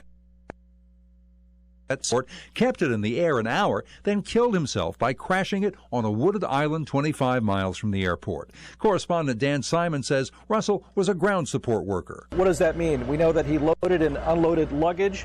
He would also tidy up aircraft, and it also involved driving a tractor where he would put an airplane in the right place for takeoff. And that is apparently what he did before getting in the cockpit, firing up the engines, and then having a successful taxi and takeoff. That is very difficult to do under normal circumstances because of the protocols in place. Members of Russell's family say they're shocked and call Russell a faithful husband, loving son, and good friend. Why are you in riot gear? We don't see no riot here. Why are you? There were some tense moments in Charlottesville, Virginia, as police in riot gear were confronted by demonstrators who protested the way law enforcement handled last year's white supremacist rally, in which one woman was killed and 2 state troopers died in a helicopter crash. Correspondent Kaylee Hartung was at the march. The sentiment that's been shared with me by some of these students who helped organize this event was that they feel like law enforcement protected the white supremacists who came to this town, like they allowed violence in the streets of this college town. Right now, there are 15 active fires burning in California. We've already seen some 670,000 acres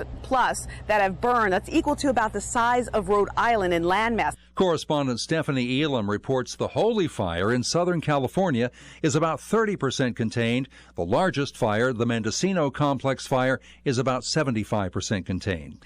The 2001 winner of the Nobel Prize for Literature has died. V.S. Naipaul was 85.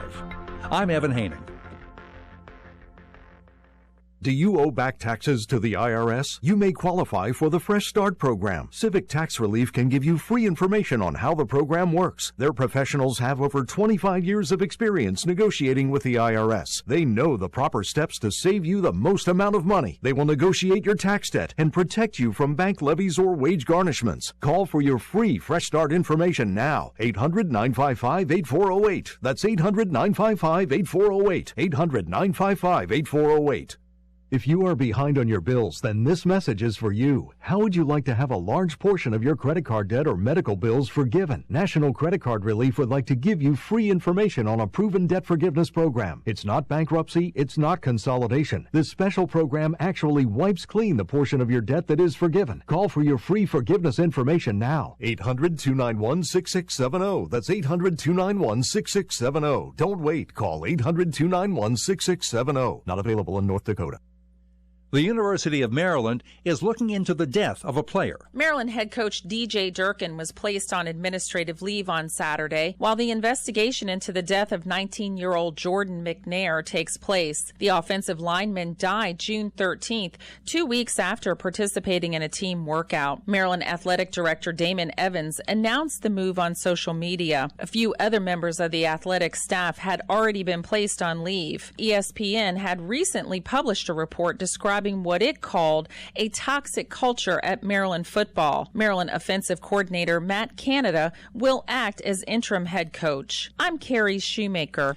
Several students and student athletes at Ohio State University are describing sexual abuse they say they suffered at the hands of the late Dr. Richard Strauss, who was with the school for 20 years. Lawsuits name officials they say knew about the abuse but did nothing to stop it. I'm Evan Haining. The bait was so tempting. Free trip, gifts. Then you got hooked by the sales pitch, bought the timeshare, and you've regretted it ever since. The maintenance fees kept increasing. Project Rushmore.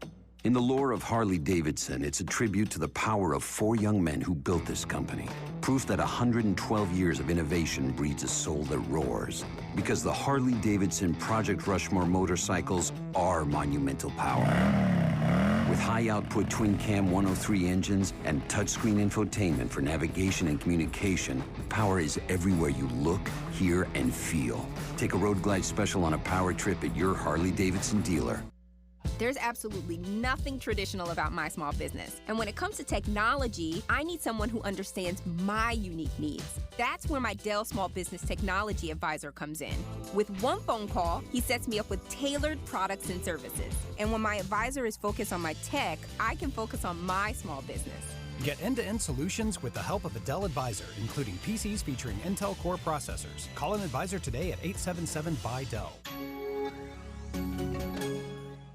When you're hiring, you want qualified candidates fast, and it can be hard to know where to find them.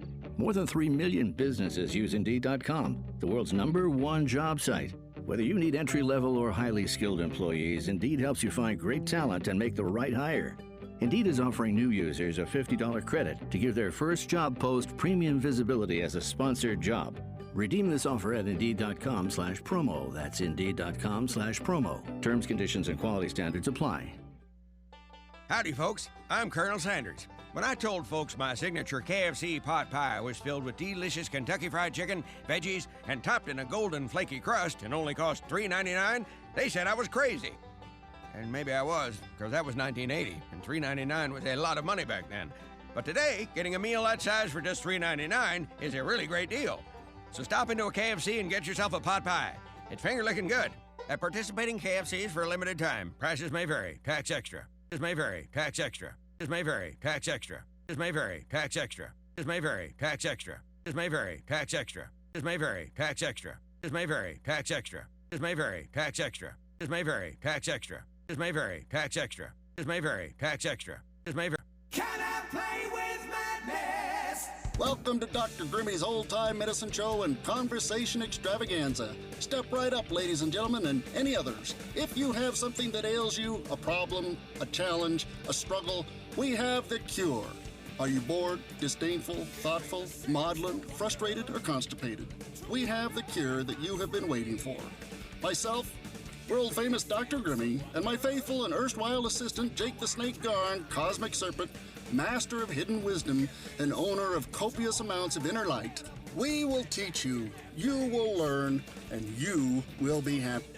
And so, my fine ladies and gentlemen, and others, please step right up. All you have to do is listen. We will sell you the right snake oil. It will cure what ails you, and if nothing ails you, it'll cure that too. We will teach you the secrets of the ages and the esotericness of esoteric.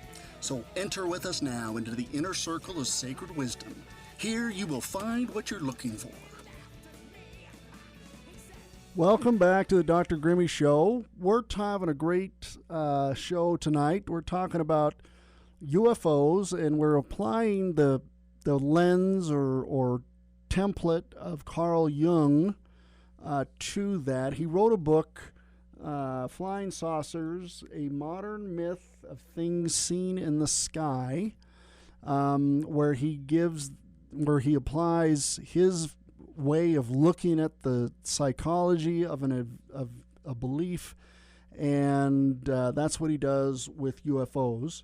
Before we get too much farther, though, we got a caller. Let's see what they got to say. Hello, caller. How are you? Who are you? Yeah, this is Frank. This is me again. Hello, Frank. I went to the dictionary and looked up superego, and it said a part of the psyche that deals with moral standards. And so if Jung didn't study moral standards, which I think would be kind of hard to do in a clinical situation, do you think, I don't know, did he study moral standards? He did believe that the process of applying moral standards, and I can't, again, speak for him, but it's shown by some of his practices that he did apply moral standards to his view. One of the things I bumped into is that there was a group about that time in the early 30s called the Oxford Groups, which were a group of Christian believers who wanted to follow early Christian values and beliefs, and they had principles, confession and making amends, and that he found if someone came to him to be a patient, he was known to say, you're already in a situation that you can solve all of your difficulties psychologically by following those precepts. So I don't think he was a Christian, but he did believe in the process of individuation, that what he called individuation, this process of personal growth. And so he doesn't, each individual, I'm sure, has different moral standards, even though, in a society he can't express them, You know what I'm saying? If he wants to fit into a society, he can't, really do what he believes, or he will be ostracized. And that's part of what Jung called the persona. Wasn't actually the self.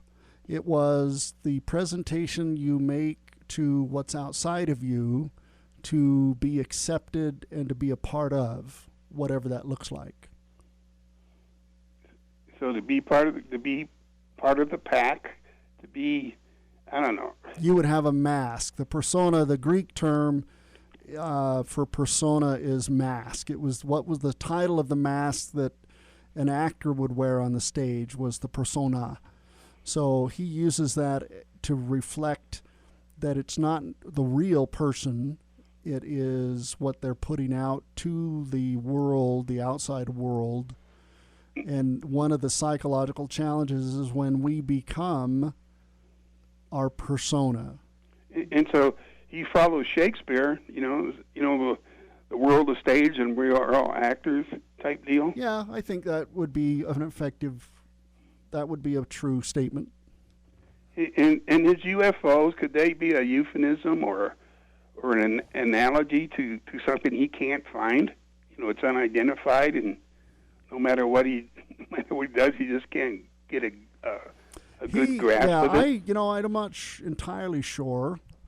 I would, my understanding, and that probably means I don't have a clue, is that he saw the phenomenon of UFOs as a manifestation of archetype in the collective unconscious, and that people were seeing representations of the self in the sky, and being in the sky has some meaning for Jung, because that's where the heavens are. That's where the what the alchemists called the stone that is not a stone, this idea of personal growth through a process. And so didn't even the Mayans and the Egyptians, they build these pyramids that, there is the upper level and then the upper earth and the middle earth and then, into the depth,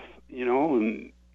Yeah, that's a lot of religion, particularly Bronze Age and later religion, had a distinction between the I don't know what the term is, the sky gods and the chthonic gods, the earth, those that lived under the earth. And then from Hades. Right. Or anywhere under the ground. Hades being a part of that, certainly, but there were lots of other deities that were chthonic. And that's true in Egypt. It kind of flows through, that there was an upper and a lower sort of looking at the world, a light and a dark. And did Jung try to, did he try to work that out, or UFOs were the, on the upper level, or? Well, and that's what he would argue, that it would demonstrate that the inner wish, as it's, what it's represented is the inner desire for the unconscious to connect with the consciousness and try to communicate this idea that there is unknown and it is bigger and greater, and if you learn it, you can become, less insignificant, because there's that connection with the industrial world and technology where we've isolated ourselves from those common frameworks of religion and church and family that were, prior to the Industrial Revolution, the biggest parts of what we found our meaning, our persona from. And our persona could be very well balanced in that regard. But in this day and age, our persona, there's so many shards that it can be that it, I think, creates a kind of a sense of futility or lack of purpose. And maybe that's what created Marxism. I mean, the industrial age brought about Marxism. Right. Well, and he would argue that anybody who's looking to who feels insignificant or struggles with that inner sense of insignificance is going to gravitate towards those who give them significance, who give them a sense of power over their life. And, that would be, as Eagle talked about, that would be a manifestation of what they call the Trump derangement syndrome. And so when the people moved from the countryside into the cities to work in the factories, I'm sure they had a rude awakening. Like, I don't know if you ever read The Jungle.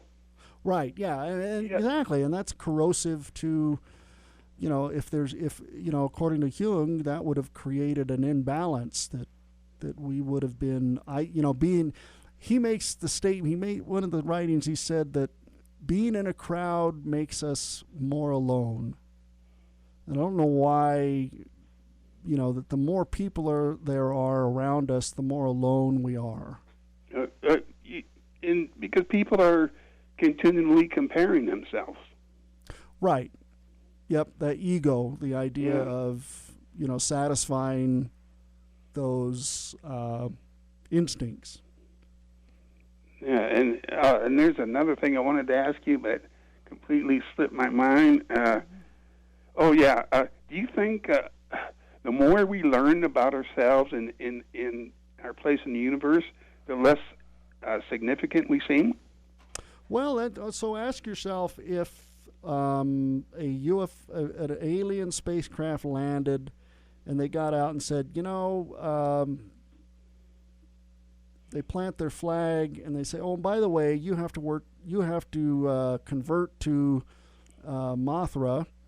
And if you don't, we're going to fix that, whether you want to or not. I mean, you want to look at what it would look like. The best would be Columbus landing or what's his name, Ponce de Leon, or the other guy landing in South America. Cortez and all of them. Cortez, that's the guy I was looking for. That's what an alien landing would probably look like. Overall. So we'd be in a lot of trouble then. I think so. I think Stephen Hawking kind of had it right. Maybe we don't want to be found by an intelligence outside of us. Especially when they can do interstellar travel. Right. And if they do come down here and they look at the jungle and they see a bunch of chimpanzees fighting each other, groups of chimpanzees fighting each other for a favorite fig tree, and then they look at human beings fighting each other over oil or whatever it is, religion, and they say, what's the difference between the two? Well, and that would be the thing. Oh my gosh, those little bipedal things got here too. Now we have to spray this planet. Sometimes as silly as something like that sounds, it could be, like the movie The Earth Stood Still. Yep. It's a great movie. The first one. Right. The second one, Keanu Reeves. Yeah.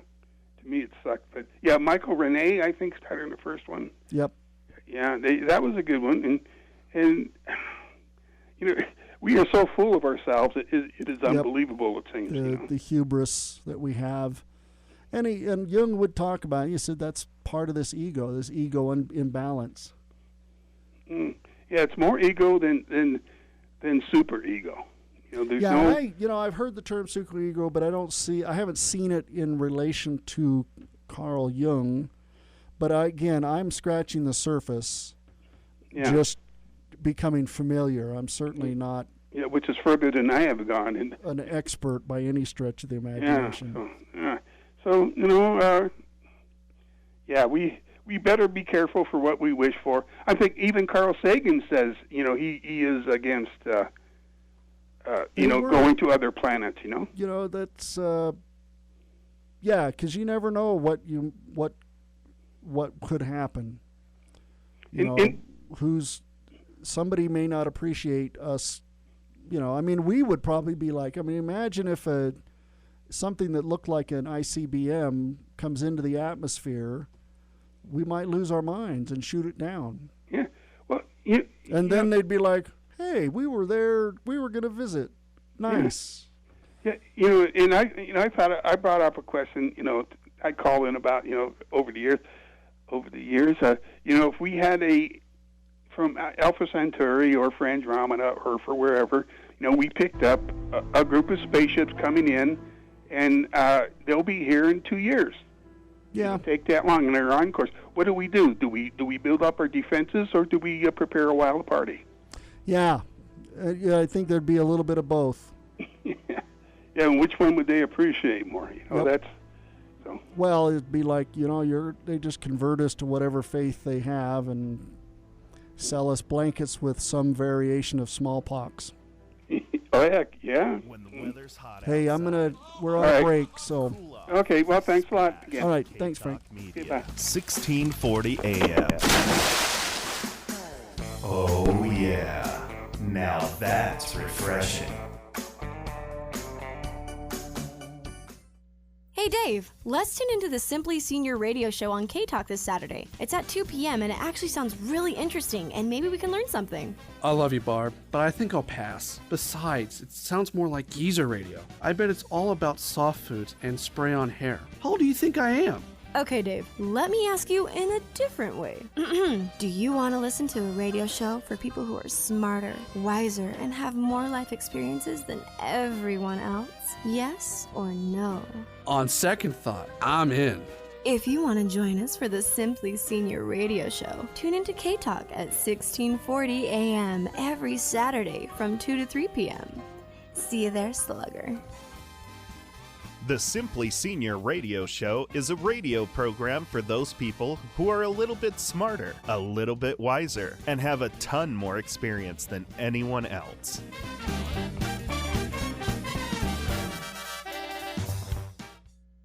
As a small business owner, you make every dollar count. So what could you do with $10? Go to Vistaprint.com today and you'll get 500 high-quality custom business cards for only $9.99. That's less than 2 cents per card. And at Vistaprint, your satisfaction is absolutely guaranteed. So it's never been easier to turn 500 strangers into connections. Just visit Vistaprint.com and use promo code 4000 at checkout. That's Vistaprint.com, promo code 4000. I just saved hundreds of dollars by switching to Geico. I feel like I'm on top of the world. Disclaimer, you will not be transported to the top of the world. In the unlikely event you find yourself at the Arctic Circle, seek shelter from the elements immediately to avoid frostbite and or hypothermia. Geico will not be responsible if you find yourself in a cave or crevasse with a lonely, abominable snowman, who in all likelihood will force you to play games including but not limited to Go Fish, charades, Chinese checkers, or his personal favorite, Red Rover, send Yeti on over. Geico is not liable for any damages, either physical or emotional. Geico.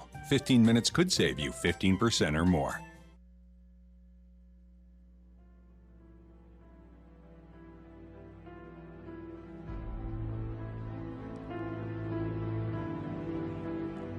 Welcome back to the Dr. Grimmy Show. We got a caller. We'll bring him on, see what they got to say. Hello, caller. How are you? Who are you?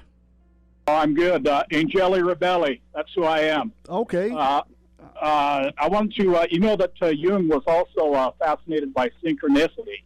Right. And if I can digress for a second, then I'll jump over to UFOs. Well, I'll give you an example. From time to time, I'll be doing a crossword puzzle, just concentrating. I'll be stuck on the answer. I'll have the TV on for noise, and the very instant that I glom onto the answer, boom, right across the TV, they give me the answer as well. Now, if this happens 1 or 2 or 3 times, okay, coincidence. But when it happens repeatedly, that's definitely a synchronicity.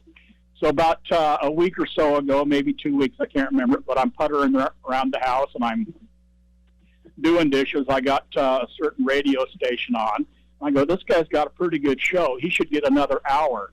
And at that immediate exact moment that I had that thought, someone named Brothers Grimm said, we're going with another hour on the show. So I guess the point, there was an early metaphysician, her name was Florence Scovel Shinn, and how she says it, she says, when you pray to God, when you pray, you're telephoning to God, and when you have intuition, God is telephoning you. And I would substitute also when you have synchronicity, same thing. I guess the cool kids are calling it synchromysticism these days. I kind of prefer the term twilight language, but that's neither here nor there. So let's see. What else do I have for you? Oh, okay, the UFO thing. Let me get this in, too, before. Reverse speech is pure Jungian. Just let me get that in before I forget. That makes sense, yeah. Pardon? It makes sense. Yeah, it gives you the whole description in since we're using the terms. One of my favorite authors says communication is only possible amongst equals. I'll give an example. I had the Mormon missionaries over for a time, and they're talking about natural man. Well, at the time I was a raw food vegan, going total primate, total what I considered me being back to the Garden of Eden, natural man, right? Right. Well, then it comes to find out that their idea of natural man is, in essence, the man on the street, sinful man, today's man, right? But so what I'm saying, we weren't even in parallelogram there. We weren't even close, okay, until we got our terms together. Then I understood what they were talking about. They understood what I was talking about. See, so that's, as my favorite author says, communication is only possible amongst equals. Well, so, if you read philosophy, a majority of the writing has nothing to do with the argument and everything to do with defining the terms that they're going to use. Yeah, why don't I just pigeonhole you a little bit? I like to say the person isn't the paper. That's one of mine. Yeah. The person isn't the paper. That makes sense. Yep. Yeah. In other words, I mean, it just this get putting in the box thing. It just enrages me from time to time. But that's that. So anyway, yeah, the turn of the century. That's when the shrinks and the AMA came in and basically said it's our way or the highway. You guys, you poor please out there, you don't, your opinion doesn't count anymore. And to that I have to say, my most powerful word in the universe is, no, man, that's not true. Well, yeah, I mean, and that's a very human thing, to make a gate and have a gatekeeper so that your system has value and you don't let it compete with any other system. You stop any other system from being created because you're the gatekeeper. Of course, since time began. Exactly true. Yeah. Anyway, let me jump over to my UFO thing before I forget. Okay. So back a few years back, I used to travel right down the middle of the state of Nevada from about once every 3 weeks for years on end. And I would see these lights in the sky, and they would do 90-degree turns. They would all come together in the center, hang there and pulse for a while, and then boom, all break out into a starburst pattern. Stuff that isn't supposed to happen by the physics that we know now. Right. So I thought that I had three explanations, and I'll see what your comment is here. But one, they're ours. Two, they're theirs. Or three, they're some sort of a spiritual entity, an angel or a demon or both. Almost all the Christian sects, they're just adamant that these UFOs are demons. You can't talk them out of it. And you know what? They might be right. I'm not saying that they're not right, okay? I don't think they're 100% right, but I don't think that they're absolutely right. And before I forget, back in the day when I was going to be a Kabbalist, and I was really heavy into Golden Dawn stuff and doing those practices. If you do the practices, things will happen. But so I would go out late at night in the city, 1, 2, 3 o'clock at night, everyone's sleeping. and I would get UFOs following me around. I just finished up this book called Autobiography of a Yogi, and that's in there he claims that, I guess you could call them the enlightened masters. That that's how they travel as balls of light, and then they can manifest in human form if you want. So they could be demons, they could be angels, they could be ours, or they could be theirs. What say you? Well, I have an open mind. I try to have an open mind in such a way that my brains don't drain out. No, that's tough, man. Once you start going down rabbit holes, anything is possible. And that's kind of the view. Okay, it's as good an explanation as any. What do I say? I think that there is extraterrestrial intelligence of some kind. Right, but if they use physical ships, is my question. I used to buy into that whole thing, and I still kind of do, but maybe only like 20% now. Mostly, this is my opinion only, but I think the whole thing has been co-opted into one big psyop now. Where they're going with it, I'm not exactly sure. Yeah, it's certainly, as big as the universe is, there is life out there.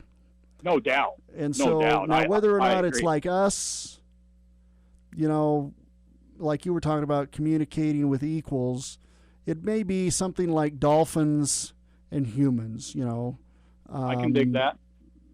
There's some communication that goes on, but it's not communication at the level that we would like to see. Does that make sense? Oh, yeah, perfectly. I mean, it'd be nice to sit down and have a cup of coffee with a dolphin and ask him questions.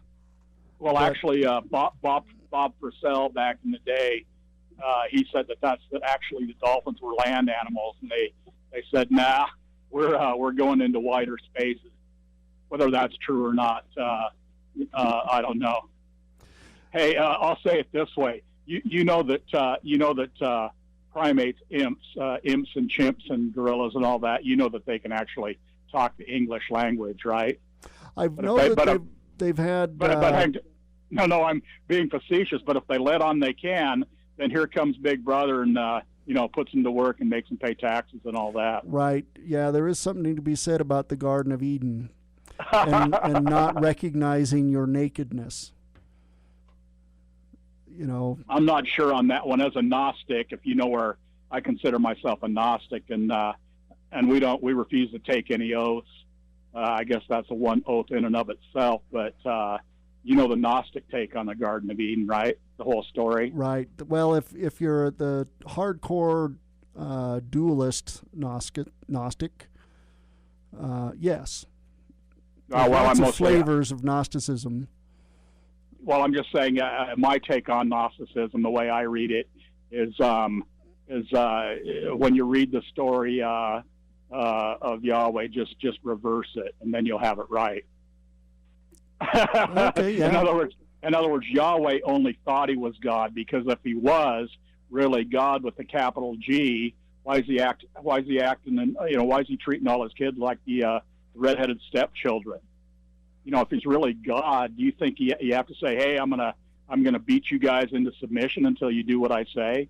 Anyway, that's my quick and dirty version of Gnosticism. And that works. There's a couple of fascinating books on the nature of God, Old Testament, and how he develops through time in the Old Testament from this very vindictive storm god, essentially, to more of a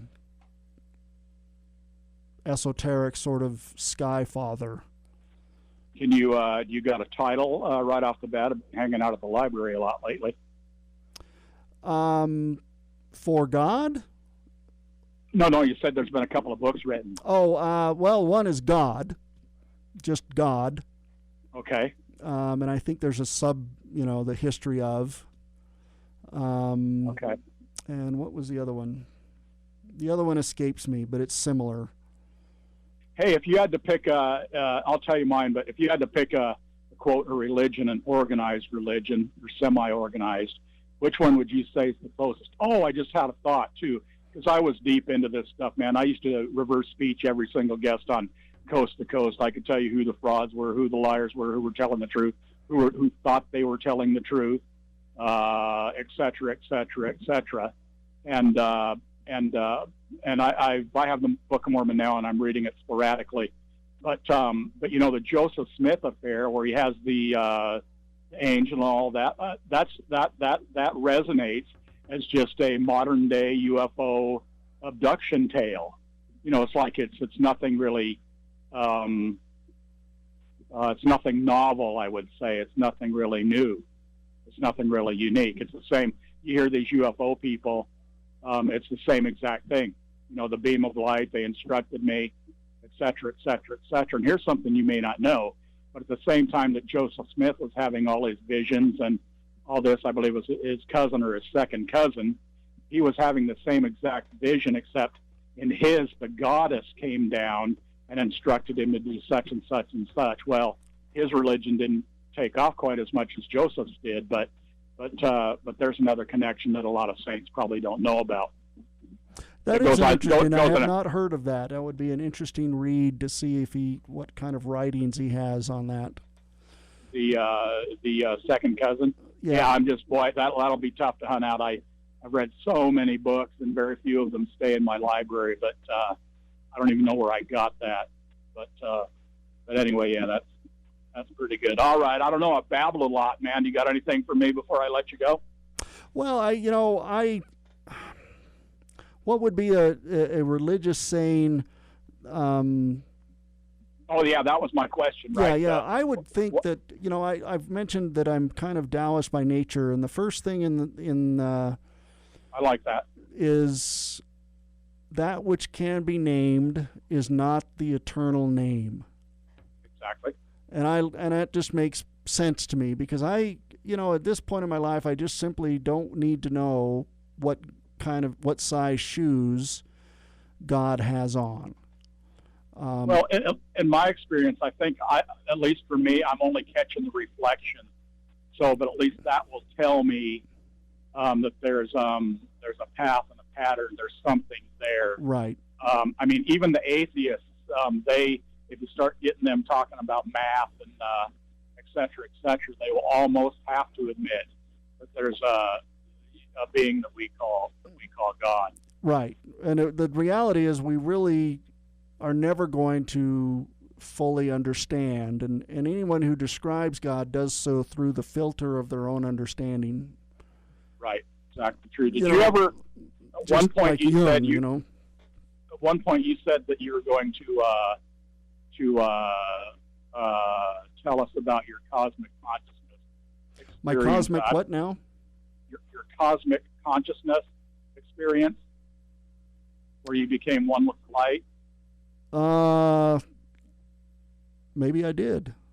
Well, maybe sometime you can tell us that. I've never had that one, but I've had bits and pieces where it's like, I believe I spoke to you, or I said at the time it's all symbols and mathematics. At the time, it rolled out in front of me, and I knew exactly what it was. I knew exactly what that meant. Right. Symbols rolled out, the math rolled out, but it went on for eternity. Yep. Now, of course, I've forgotten it. Okay. I've forgotten whatever you remember that was. the experience. Exactly true. So that wasn't the big bang, but I'm certain that it was something along the way. And I've had a few others like that too. But yeah, I'll let you go. And if you want, let's see, I might not be able to. Well, let me ask you this: would you care to tell us about that experience or not? I will talk. I've been talking about spirituality and Carl Jung, and we were going to get our feet dirty with synchronicity as well. Okay, well that's cool. If you I only catch you on the skip. I refuse to use the internet. So okay. At least for the time being, it's an experiment that I'm doing. I call it the hive. It's a two-edged sword, right? The internet. I went off the internet for 2 years, and I went back and I decided to try and stay off. I mean, it changed. You used to go up there. It was the free expression of. I mean, it's a corporatocracy now. I mean, right. It's just madness. Yeah. One has to be. It's very easy to get swept up in the buy me, read me. Well, it is for most look at people, me. not for me. And it is a challenge because they do mix it with information which we like. Well, you have to have some discernment, no doubt about that. Yep. Okay, Brothers Grimm, I'll let you go on that cosmic consciousness, but when you do decide to do that, I certainly want to hear it. Okay. Okay. Bye now. Thank you. Thanks. Talk to you later. Okay, we got another caller. Let's see what they got to say. Hello, caller. How are you? I'm sorry. I'm back to bother Oh you. my gosh! Is this Eagle? This is the Seagull, yeah. Okay. The Assault Eagle. This gentleman just called and just now went off the air. Yep. He reminded me of a steak center on 9th East and 24th South, just not right on the corner, but one door north of the corner on the northeast corner. I just saw it the other day. The Granite Tabernacle, I think they call it. Yes. Inside that tabernacle, there's a saying on the back wall. You can see it if you're sitting up on the stage. It says, "The glory of God is intelligence." Right on. Hey, we're on a break. Let me hold you over. Yeah, that's fine. Okay, stand by. Hey, we'll be back after the break. Give us a call, 801-254-1640, The Dr. Grimmy Show.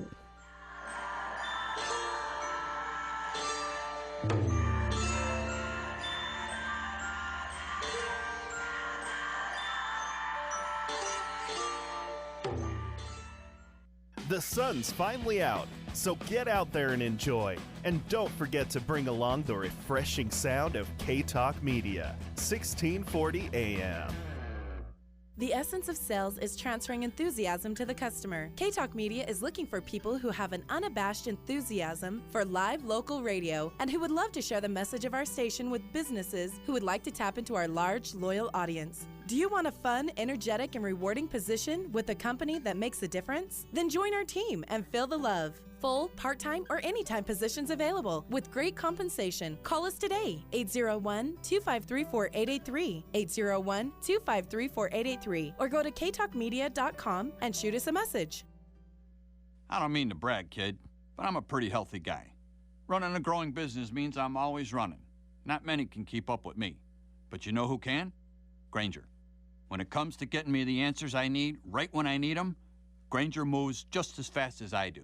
24 hours a day, 7 days a week. They're a good running partner because no matter what problem I have or question, Grainger's got my back. Call clickgrainger.com or stop by. Grainger, for the ones who get it done.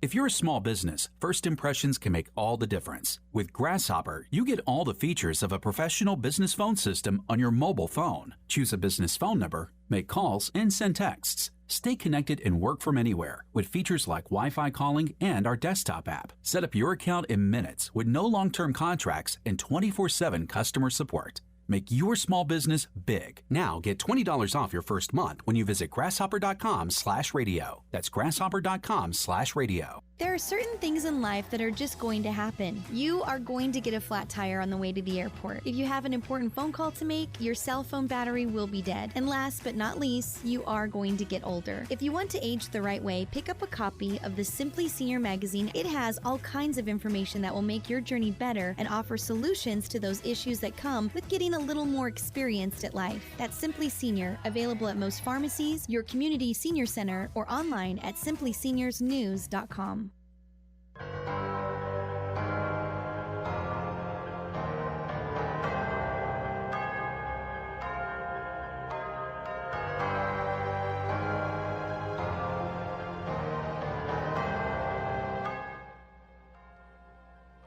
Welcome back to the Dr. Grimmy Show. We're having a good show tonight, talking the mix between Carl Jung's philosophy and psychology and his effort to apply that to the UFO phenomena and how that, what his overall view of that was. And we've kind of went into some other circles. Some of the callers have brought up some good points. Speaking of which, Eagle is on the air. Hello. You're here. I can hear you. Okay. In that stake center, I've often wondered, and the reason I wonder about it so much is the stake president who became the father-in-law of a sister of mine, he always used to have me speak at that when I was just 12, 13, or 14. I don't know why he would choose me, but he did. We were neighbors. We lived in the same ward. But later on, I ran into a woman, and I'm going to mention her name because she's dead. Roanne Gooch was her name. And she had I'm going to call it a sixth sense. As I believe that you have a sixth sense, and I believe the gentleman just hung up has a sixth sense. But anyway, her friend that I never met, but she used to tell me about her all the time, wrote a book, and it was the woman's name was Annalise Scarron, and the book she wrote was Ye Are Gods. So I guess what I'm saying is there's intelligence in everything. If there wasn't intelligence in everything, it would just fall apart. It has the intelligence to stick together, et cetera, et cetera. Does that make sense? Yeah, it makes perfect sense. Well, so perhaps there's this thing that we call God in everything because it doesn't fall apart. Well, or the glory of God is intelligent. You don't fall apart. Here's an interesting theory or way of looking at that. I mean, so we're spirit and intelligence. If you look at Mormon theology, it's a dualist theology. We have a spiritual body and a physical body. And the spiritual body is intelligence. Intelligences is the term used. I believe in the Pearl of Great Price. I can't remember exactly. But the idea is that we were just, we were intelligences that were rather intelligent. But all physical matter has a spiritual, has a spiritual core, has a spirit that is a core that is made of intelligence. And so the rocks of the earth have intelligence. The trees and animals and birds all have intelligence in that regard. And we were, because of the nature of our intelligence, given the ability to understand our nakedness, if you will, and to know the difference between good and evil. And we're given the free will to choose between the two. But a rock is just a rock. It doesn't have a choice of whether it's going to be a good rock or a bad rock. It's just a rock. It's fulfilling the measure of its creation. And so here we are committing sins and being sinful. And if all of creation is going to be God's glory, there have to be a price to pay to make up for our failure to be good rocks, if you will. And that if there wasn't a price paid, if there wasn't a sacrifice offered to make the scales balance, all of these other physical intelligences would have been insulted, would have been mistreated, slighted at some level. And so that was one of the purposes of the atonement, was to make it right with all of the measure of creation, all of the intelligence that is out there as in the rocks and the trees and all that other stuff. I don't know if that's true, but it's as good an explanation as any. Well, to me, I've never thought of it in that way, but that sounds very, very plausible. I'm not saying it is true, but I'm not saying it is not true. And if somebody wants to stand up and say, but that is not true, baloney. It can be as true as you say it is not true. Well, yeah, change my mind. Isn't that the meme? The guy sitting at the table with a sign, that something controversial, I don't believe in women's rights, change my mind, or some variation, something, that is controversial. So, okay, change my mind. Well, once again, the most enlightening time of my life is when I went halfway across the world and experienced Buddhism. If you remember right, during the Vietnam War, in protest for the West throwing their will on the East, i.e. Buddhists, these Buddhists, to draw the attention of the world to their plight, they'd go down, sit in the middle of the street, take a can of gas, dump it on their head, and light themselves on fire. You remember that? Yep. Well, that shows to me, we can call it stupidity, but it shows to me their willingness to sacrifice themselves in order to bring attention to a problem that in the West we didn't even realize was a problem. Yep, that's commitment. Yeah. Now, talk about commitment. I want to throw out a challenge to the audience. If each one of us that listen to your show would get one or two of our best friends that are open-minded, I don't know that closed-minded people would work, but get open-minded people to tune in on Saturday night from 8 till 12 and get a dose of a new reality. Well, I'm having fun, and we had some fun with Jake on his new time slot. I still giggle about that. Jake's a character. Yep. He does this a little bit in his own way. I think in many ways he does it better than I do. Well, for some people it might be better. Some people might not. Who knows? I don't know. Yep, I don't know either. I just enjoy it. I find you rather freewheeling and open-minded, and I'm just saying, let's see if we can get some more audiences by each of us bringing one or two new listeners in that are open-minded and just don't know the truth about everything, and see if we can expand the audience some. Well, that's K-Talk's wants to expand its audience, and we talk about freedom and free thinking and free speech and free, and that's where you find it, is here at this local.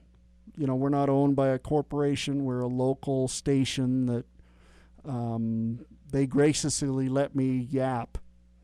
So I do.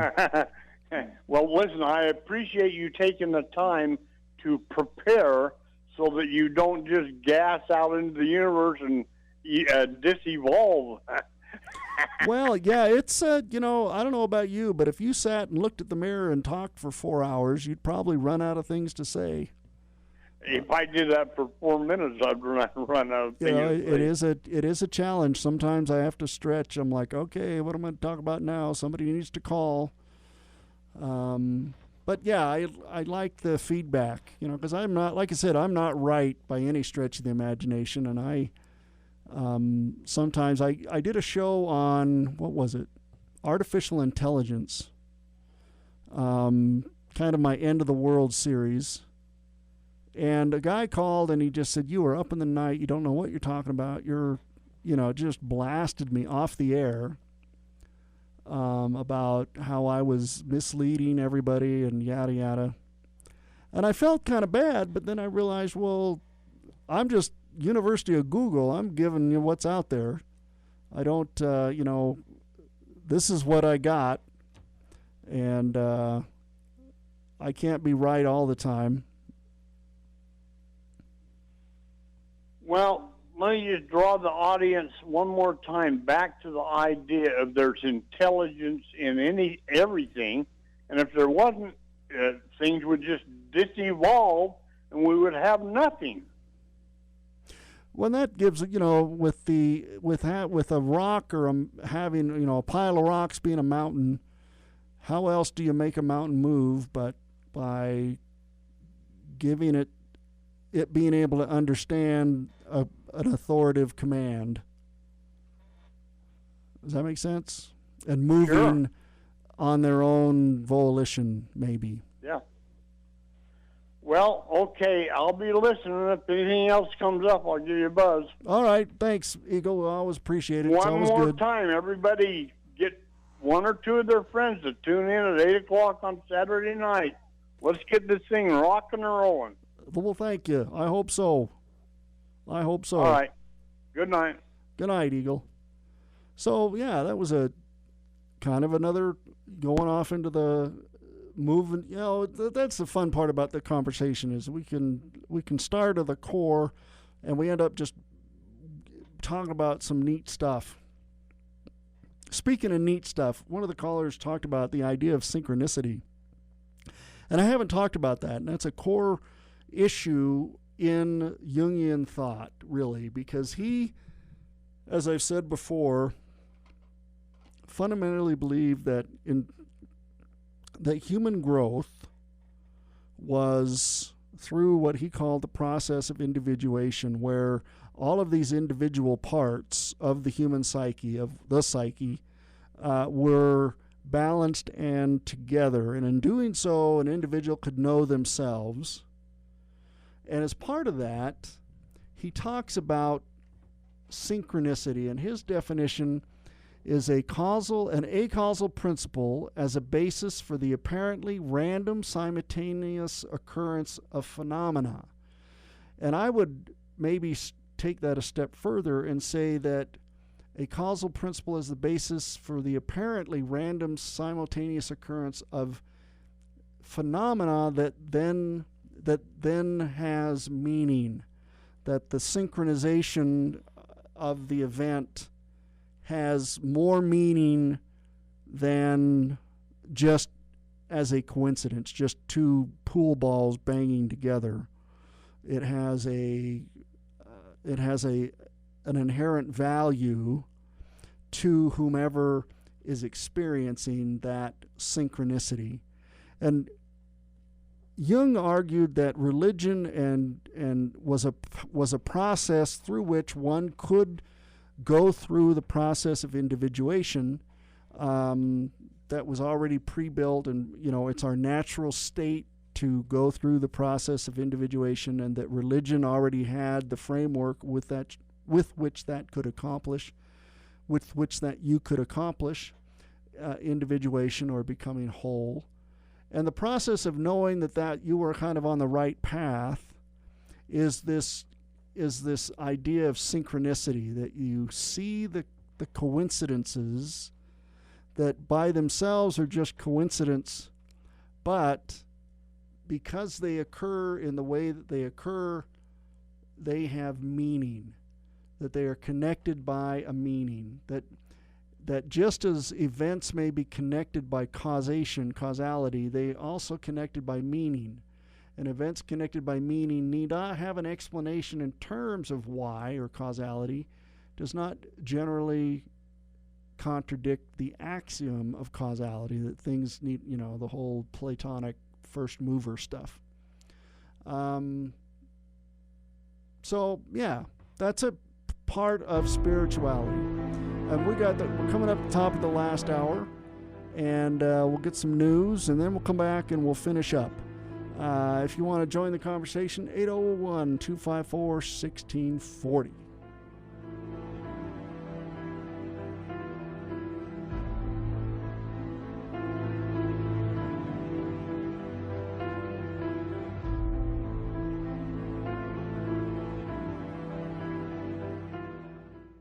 Whether it's for weight loss, blood sugar control, or just overall health, millions of people have been helped by low-carb diets. also known as ketogenic diets. But for most people, it's hard to get the right balance of protein and nutrition needed to succeed, especially when on the go. That's why Youngevity created Keto FX bars and shakes. They work together as a low-carb, high-protein team to help you thrive on your low-carb diet. When you grab a Keto FX shake, you get 21 grams of high-quality whey protein with 0 net carbs. Our Keto FX bar gives you 18 grams of protein with only 1 gram of net carbs. And we didn't sacrifice flavor over function. Delicious and filling. Every Keto FX serving also gives you metabolism-enhancing nutrients, plus the essential vitamins and minerals you need to succeed on your low-carb diet. And it's all built on a whole food blend that's crafted from dozens of fruits and vegetables. Go to ktalkmedia.com and click on Health for more information, or call 888-204-3304. Your car has some impressive technology. Direct fuel injection, GPS navigation, even seat warmers. And at Rain-X, we think your wiper blades should too. While traditional wiper blades can cause streaking from uneven pressure points, Rain-X's contoured blades hug your windshield, maintaining an even pressure distribution from end to end and providing a clean, smooth wipe. Don't settle for less. Pick up a pair of Rain-X blades today. Find Rain-X premium wiper blades at your nearest trusted retailer. Rain-X. Outsmart the elements. Project Rushmore. In the lore of Harley-Davidson, it's a tribute to the power of 4 young men who built this company. Proof that 112 years of... You're listening to the all-new K-Talk Media, KBJA 1640 AM, Sandy, Salt Lake, and the entire Wasatch Front, bringing you live, local two-way talk. Managed to steal an empty Horizon Air turboprop plane and then crash it. More from correspondent Dan Simon. I spoke to a former coworker who worked with Russell. He was shocked that he did this. He said he had a very good sense of humor, but he wasn't shocked that he gained the knowledge in terms of how to operate the aircraft. He said because of being on the tow team, you learn certain things that other employees might not know how to do.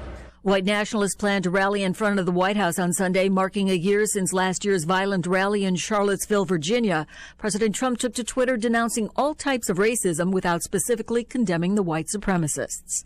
Trinidad-born British author V.S. Naipaul, a Nobel Literature laureate, has died at the age of 85. V.S. Naipaul wrote more than 30 books receiving the Nobel Prize in 2001, with the judges singling out what they called his 1987 masterpiece, The Enigma of Arrival. If it isn't read, there's almost no point in one's existence, really. I'm Sierra Crawford. Republican Congressman Chris Collins, charged this week with insider trading, has now decided to suspend his re-election campaign, as correspondent Christopher Cruz explains. Earlier this week, after he appeared in court to answer securities and wire fraud charges, he said he would clear his name and remain on the ballot. Prosecutors say Collins illegally shared information about the failure of a drug being tested by a company he had invested in. They allege that his family members were able to sell shares in the company and avoid more than $760,000 in losses. Collins' Democratic challenger, Nate McMurray, has called on him to resign. Polls closed in Hawaii, where the state's primary pits Governor David Ige against Congresswoman Colleen Hanabusa in one key race. The other high-profile contest is for the seat Hanabusa is giving up. I'm Barbara Cusack.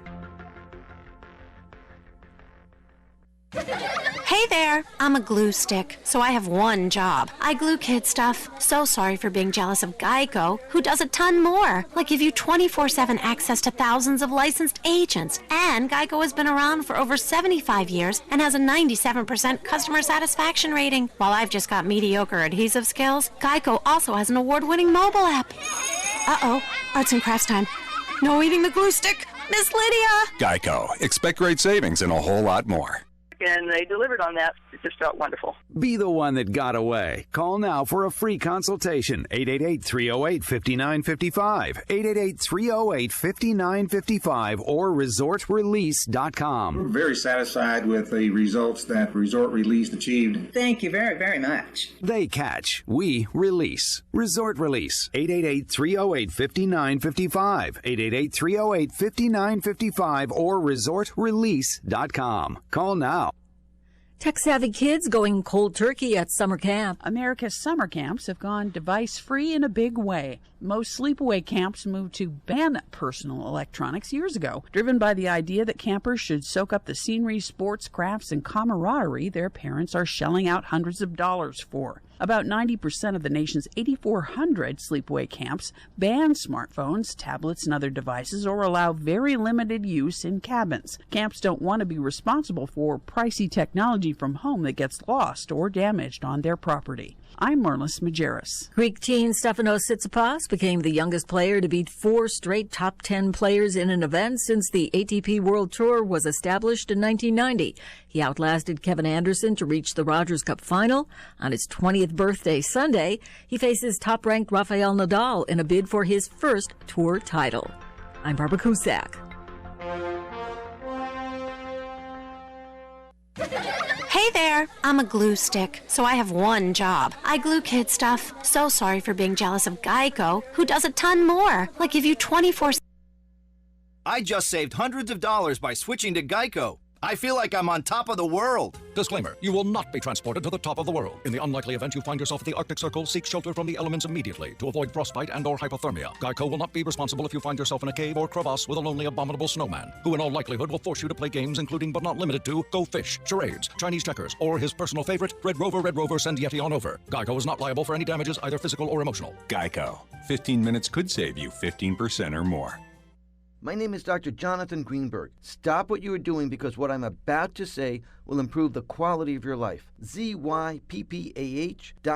That's ZPA. It's Happy Z spelled backwards. ZPA is designed to be comfortable, affordable, and effective at eliminating snoring. I want to help you stop snoring. Go to ZPA.com and order now. ZYPPAH.com. Snoring is a serious matter. ZPA will conquer your snoring problems. Go to ZPA.com and order now. Welcome to Dr. Grimmy's Old-Time Medicine Show and Conversation Extravaganza. Step right up, ladies and gentlemen, and any others. If you have something that ails you, a problem, a challenge, a struggle, we have the cure.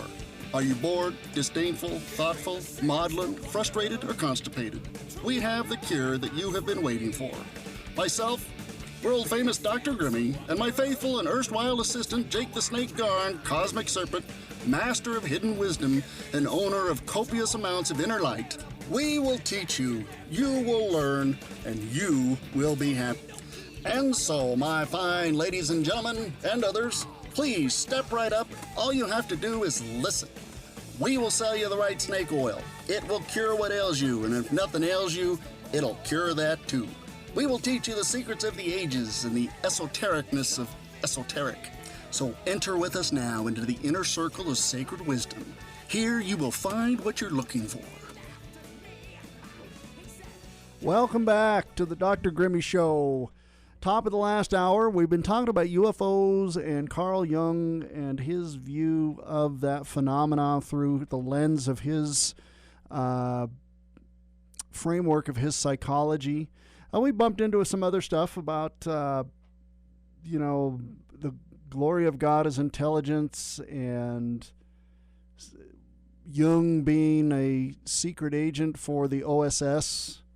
Apparently, that's still classified.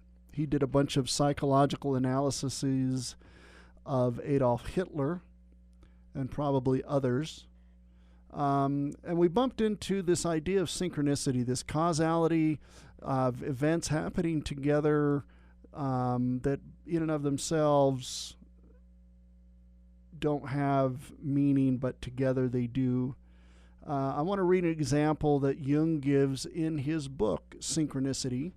He tells the following story as an example of a synchronistic event. My example concerns a young woman patient who, in spite of efforts made on both sides, proved to be psychologically inaccessible. The difficulty lay in the fact that she always knew better about everything. Her excellent education had provided her with a weapon ideally suited to this purpose, namely, a highly polished Cartesian rationalism with an impeccably geometrical idea of reality. After several fruitless attempts to sweeten her rationalism with a somewhat more human understanding, I had to confine myself to the hope that something unexpected and irrational would turn up, something that would burst the intellectual retort into which she had sealed herself. Well, I was sitting opposite her one day with my back to the window, listening to her flow of rhetoric. She had an impressive dream the night before in which someone had given her a golden scarab, a costly piece of jewelry. While she was still telling me this dream, I heard something behind me gently tapping on the window. I turned around and saw that it was a fairly large flying insect that was knocking against the window pane from outside in the obvious effort to get into the dark room. This seemed to me very strange. I opened the window immediately and caught the insect in the air as it flew in. It was a scarabaeid beetle, or common rose chafer, Citonia aurate, whose gold-green color most nearly resembles that of a golden scarab. I handed the beetle to my patient with the words, "Here is your scarab." This experience punctured the desired hole in her rationalism and broke the ice of her intellectual resistance. The treatment could now be continued with satisfactory results. So there's a coincidence. She was talking about scarabs, one's banging on the window, and that is just the coincidence in and of itself. Each event by itself, no real meaning, but together they then have meaning. That's synchronicity. You can have coincidence all the time, but only if it has this inherent meaning does it truly become synchronicity. I've heard it defined as the fingerprints of the gods, this idea of synchronicity. And we talk about the spirituality, this idea of what Jung called the quest for individuation, this natural process to grow and to bring all the aspects of the personality into alignment, into balance, and that we will be able to do that, that we're able to do that naturally. It naturally occurs. It's not something we necessarily consciously have to do, but we run into bumps and holes in the road, if you will, and those have to be straightened up. And that is the process that Jung would talk about, of finding the balance between all the aspects of personality.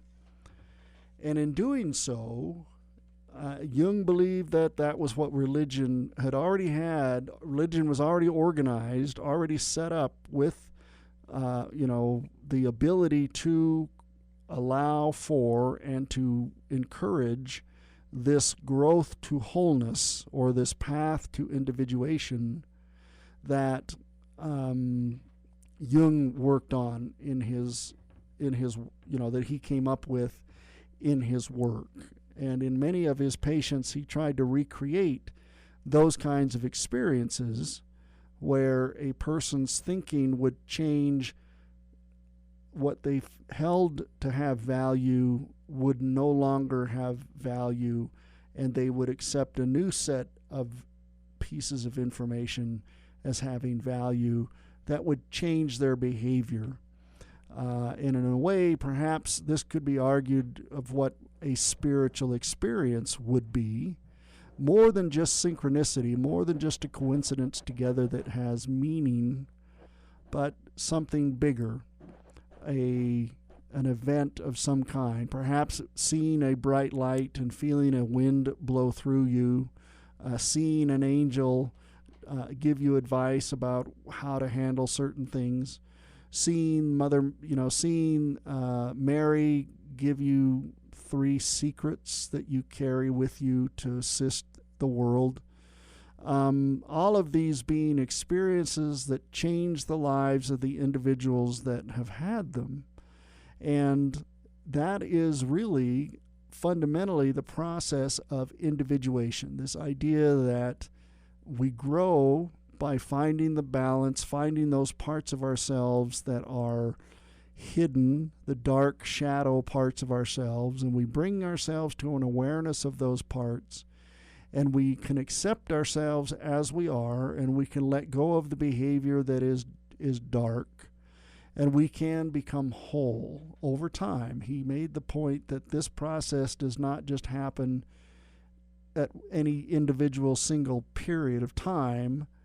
It is something that happens throughout one's life, and one truly doesn't achieve wholeness until one's death.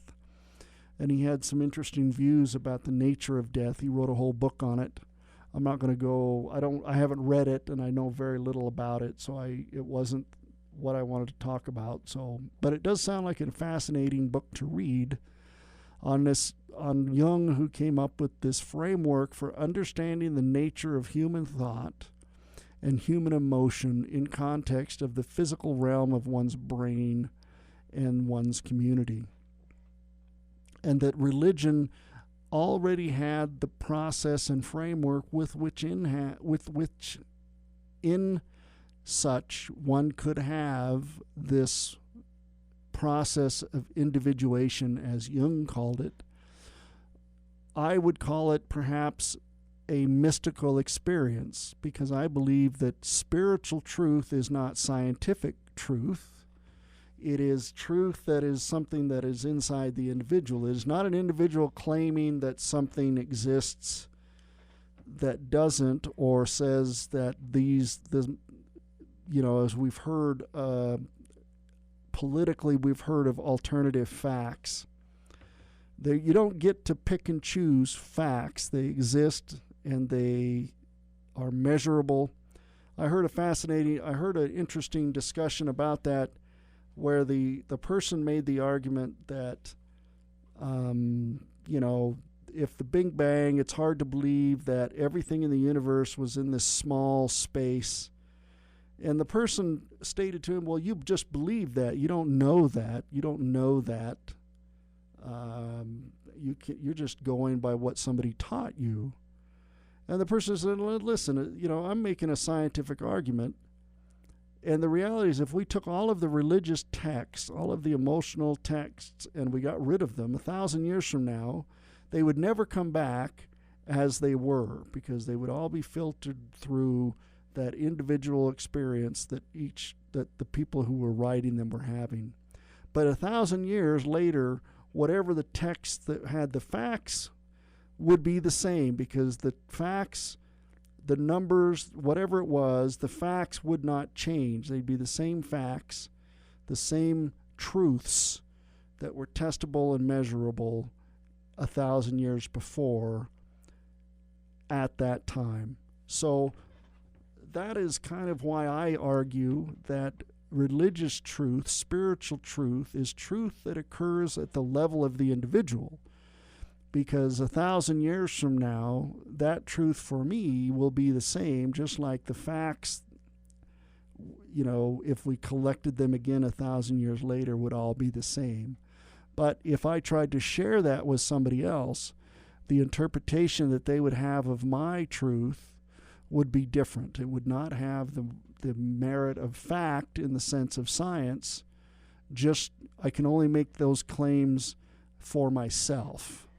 If I believe in certain factual things, then they're testable and measurable. And since I can't necessarily test spiritual belief, then I have to only have it for me. And I can share with others, okay, here's what I did to find that truth. Here's what I did to have that experience, as the one caller said. Sharing that experience is that having that understanding is a process that one does for oneself. Jung argued that individuation was a natural process, and that it was our natural desire as humans to become whole and to meet our most heart, whatever our true purpose was here in the universe. And that by acquiring that knowledge, at the level of the individual, if I do the process, if I fast, if I pray, if I read, or if I study, or if I meditate, or if I do yoga, or if I do Tai Chi, whatever it is for me, if at some point I develop that complete and absolute understanding of the nature of myself, and the nature of the divine, that is a mystical experience. A mystical experience happens at the level of the individual, not at the level of a group. Other individuals can have those experiences, but they will only apply to that person, not to the whole. Jung would argue that the UFO phenomenon, as people are seeing it, the idea of the circle as an archetype for the self, as is seen in many of the UFO witness accounts, would be a representation of individuals. They're in the sky, and people would feel perhaps insignificant, that their self would have a higher purpose and a higher goal, and that the collective unconscious was trying to share that with those individuals. Because all we know is what we hear. We hear the anecdotal evidence of the unidentified flying object. You know, we get the blurry photographs, and it's what I've said, is of all the why grab the worst camera in the trunk to take the UFO picture? Nobody knows how to focus. Nobody knows how to hold a camera still. There are better ways to take pictures, and so as physical evidence, photographs leave much to be desired. And anecdotal evidence is just that. It's anecdotal. It's a person speaking. An eyewitness report is the least reliable report for an event. If you have 100 people and something happens within that room, you're going to get 100 different viewpoints of what happened. And in many cases, they won't match. So we're going to come back and talk about this some more. If you want to join the conversation, give us a call, 801-254-1640.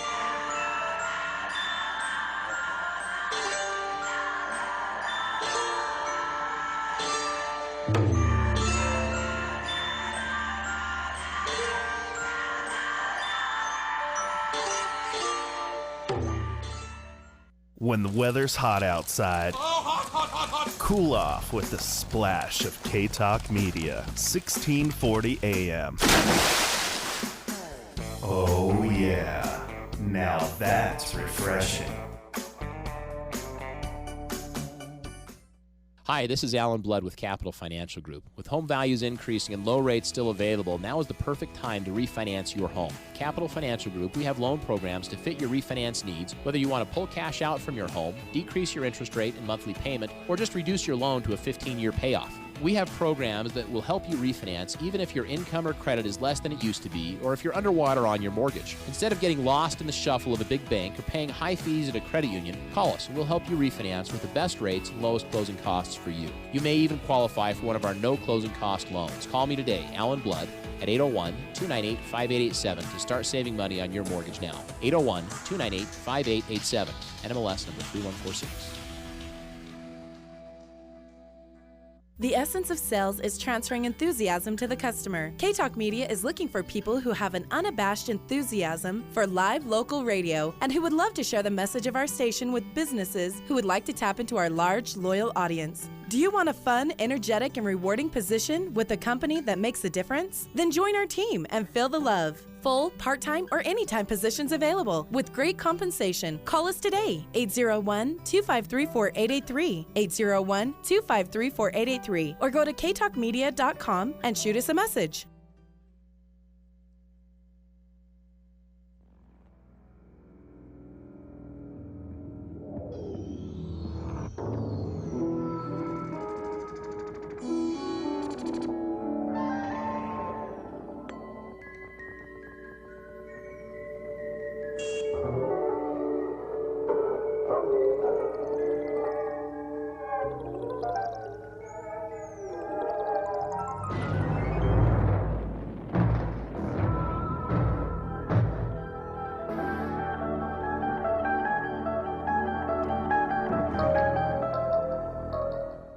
Welcome back to the Dr. Grimmy Show.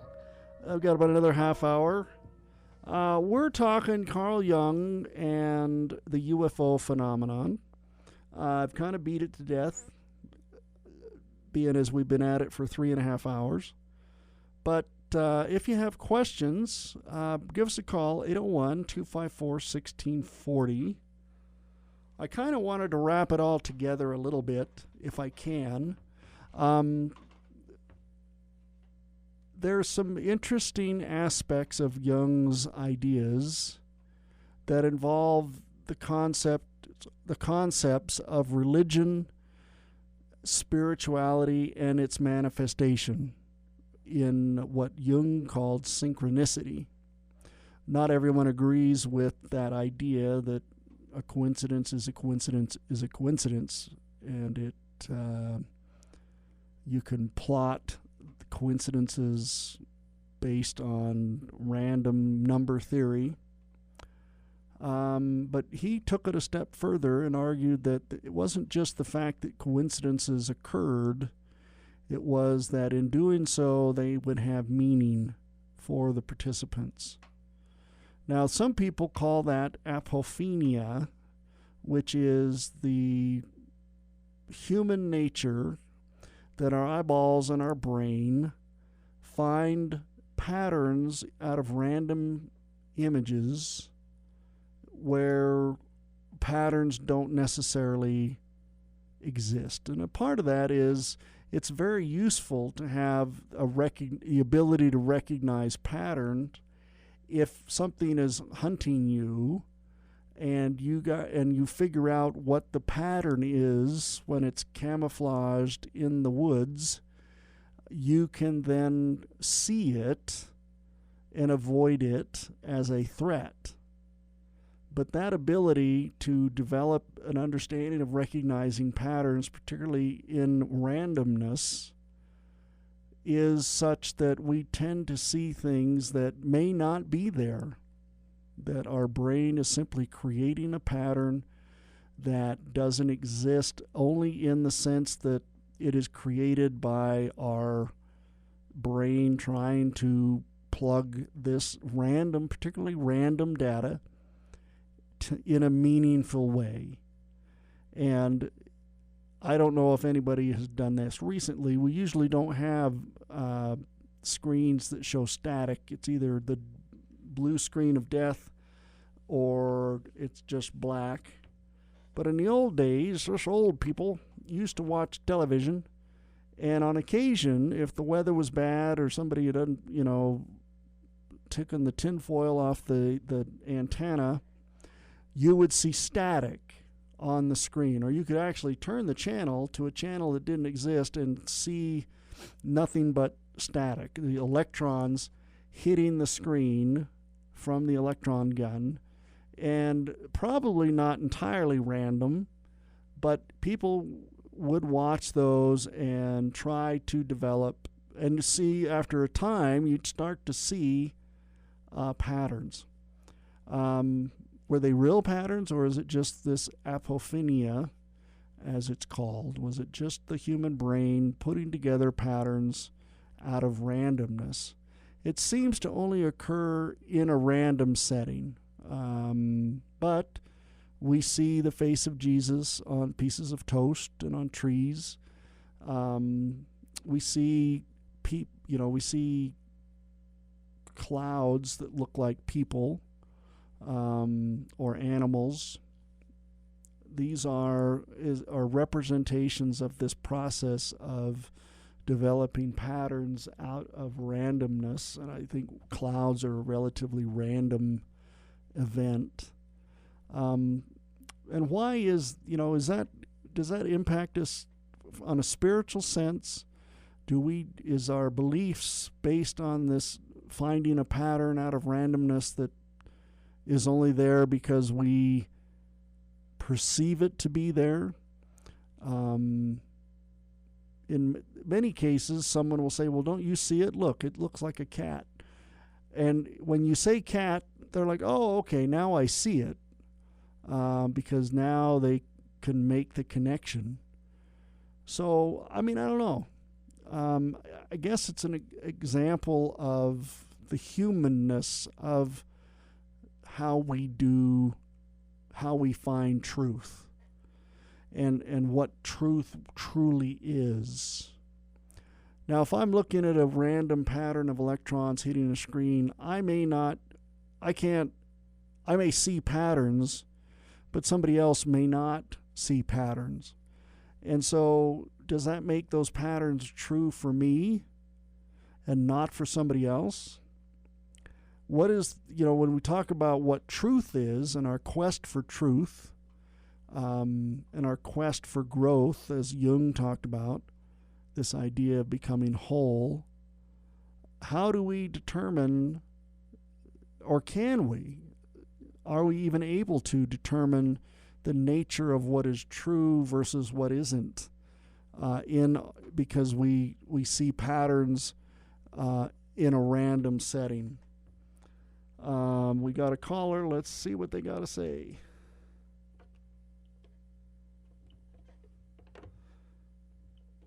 Hey, go ahead, caller. Hello? Hello.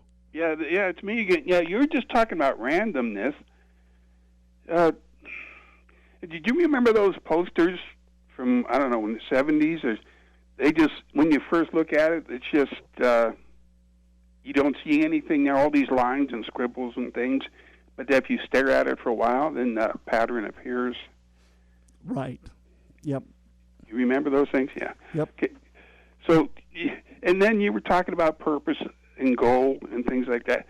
I don't know if you believe the dinosaurs lived that long ago, but the randomness of an asteroid striking a planet 65 million years ago that caused the fifth mass extinction that wiped out most of the dinosaurs.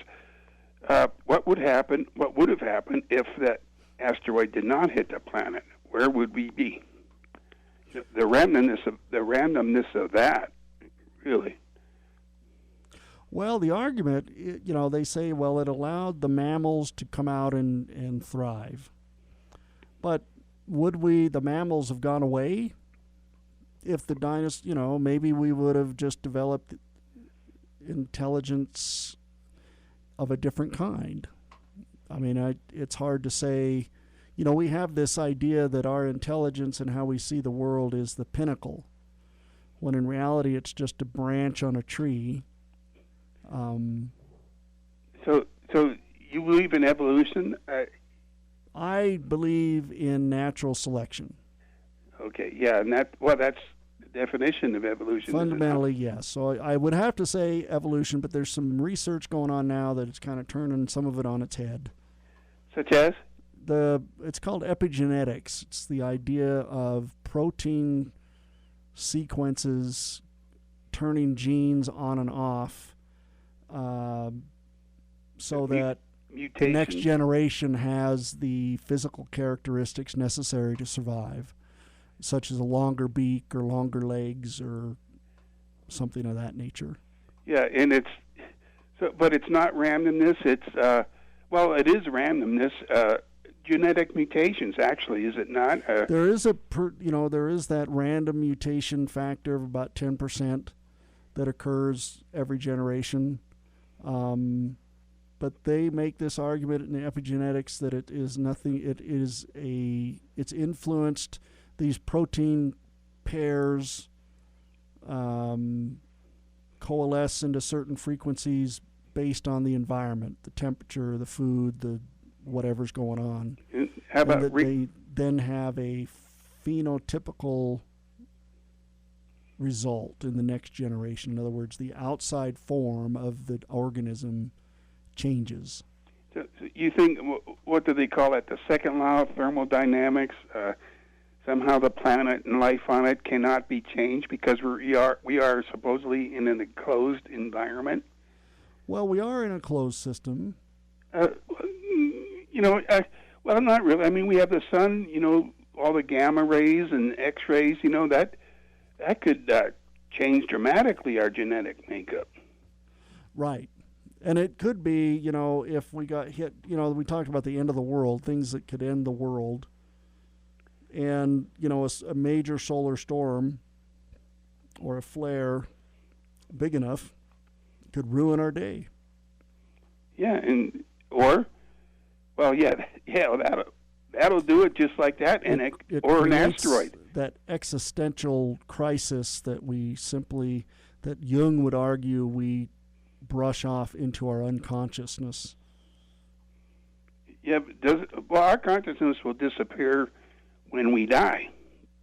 I mean, our conscious, our subconscious are all just electrical and chemical impulses and things like that, are they not? Well, that's the argument. I guess we'll find out. Yeah, I mean, what we see, what we look at, our eyes perceive a blue ocean, blue sky, green grass, and all this stuff. But somewhere between the physical thing of our eyeballs, all these cones and rods, at that point it sends electrical and chemical impulses to our optical part of the brain, which picks up it deciphers what the electrical impulses send to us. So it's not, we don't actually, our brain does not actually see the physical world. It sees the impulses from what our eyes see, right? So I guess I read somewhere that if you stimulate certain parts of the optical lobe or whatever it is, you can change the color of the ocean to yellow and the color of the grass to red. Well, and that's what your brain would see. Here's an interesting thought. If I see the ocean or I see the grass as red, and I get told that's green, and if I see everything that's red as something, as a different color, then I'm just going to equate whether I see it the same as you do. I'm just going to recognize it as whatever it's labeled. And I won't be outside of the norm, though it will be different for me than it would be for you. Yeah, that's green grass. Sure enough, for me, it may be bright red. Yeah. But then that could start a whole bunch of problems. Well, there is some argument that the perception of color is a very recent phenomenon. That in the earliest, in the 5th and 6th century BC, when the authors were describing the ocean and the sky, they used they didn't use very, it was gray and green. They didn't have descriptive colors like we do today. You mean our cones and rods were different back then, or that's the argument, that perhaps over time we became more able to as we became aware of color and try expressing it in written form and in art, our capability of seeing it differently changed. So it could have just as easily be red grass. Right. Or, you look at the ocean and it's just this gray color. You don't recognize the different variations. To you, it's just different. It's light gray and dark gray. And so our brains have to be trained to pick up these things, or and that's one of the. It's a theory. I don't know if it's true, but the theory is that at some point we lack the ability to distinguish color at the level that we're able to today. So it's a collectivism thing that says, okay, that the grass is green and the sky is blue. Could be, yep. So actually, the sky may not be blue. We're just told it's blue. So our brains. Right. If I saw the sky as yellow and I got told my whole life it was blue, then that would be blue, whatever that is. And anytime I saw something yellow or blue, that's what I would call it. And nobody would notice, nobody would recognize that I see it differently. We do with color blindness because it's very, it's very specific. Yeah, I'm red and green colorblind a little bit, but our brains must be told that this is blue or this is brown it may have been that our brain didn't use. Our brain developed the ability to distinguish color over time as it needed to. I mean, that's one of the theories, that artistically, early on, we didn't make those distinctions. Now, whether or not we were capable of seeing colors and just didn't use our words, or we physically didn't have the ability to tell the difference because of our brains it wasn't necessary for our survival. I mean, I don't know. Yeah. That's one of the theories out there, is that, the gray sea was gray. That's what they saw. Well, this may be apropos about nothing here, but like the codfish or the octopus that can change colors, on its skin are a whole bunch of primitive eyes that see the color of their surroundings, and then they change to that color. So, you know what I'm saying? Octopi are an interesting creature. They argue that the blood type of octopi, it's the only animal on the planet that has that blood type, that there's something about octopi that they're the only ones. What the horseshoe crab also, it has blue blood and that kind of stuff. So yep. So all these creatures are, and it's the theory is that perhaps octopi are alien, that they ended up in the ocean because of a meteorite or, some sort of transfer of biomass to the planet, and they ended up being octopi. I don't know. So do you think all creatures have always been the same? Cats always been cats, or, chimpanzees always chimpanzees? Well, probably for the last 25,000 years, yeah. Well, what about Cro-Magnon? They're 40,000 years. I don't know. Well, and we talked about the idea of epigenetics, that maybe we wouldn't see archaeological evidence of a gradual change, that the change may have been abrupt, one generation. You want to hold over? Sure. Okay. As Dr. Grimmy Show, give us a call, 801-254-1640. The sun's finally out, so get out there and enjoy. And don't forget to bring along the refreshing sound of K-Talk Media, 1640 AM. The essence of sales is transferring enthusiasm to the customer. K-Talk Media is looking for people who have an unabashed enthusiasm for live local radio and who would love to share the message of our station with businesses who would like to tap into our large, loyal audience. Do you want a fun, energetic, and rewarding position with a company that makes a difference? Then join our team and feel the love. Full, part-time, or anytime positions available with great compensation. Call us today, 801-253-4883, 801-253-4883, or go to ktalkmedia.com and shoot us a message. Men, if you're like me, you appreciate the feeling of a clean, smooth shave from a quality blade. The sort of shave that cuts clean, without the burn.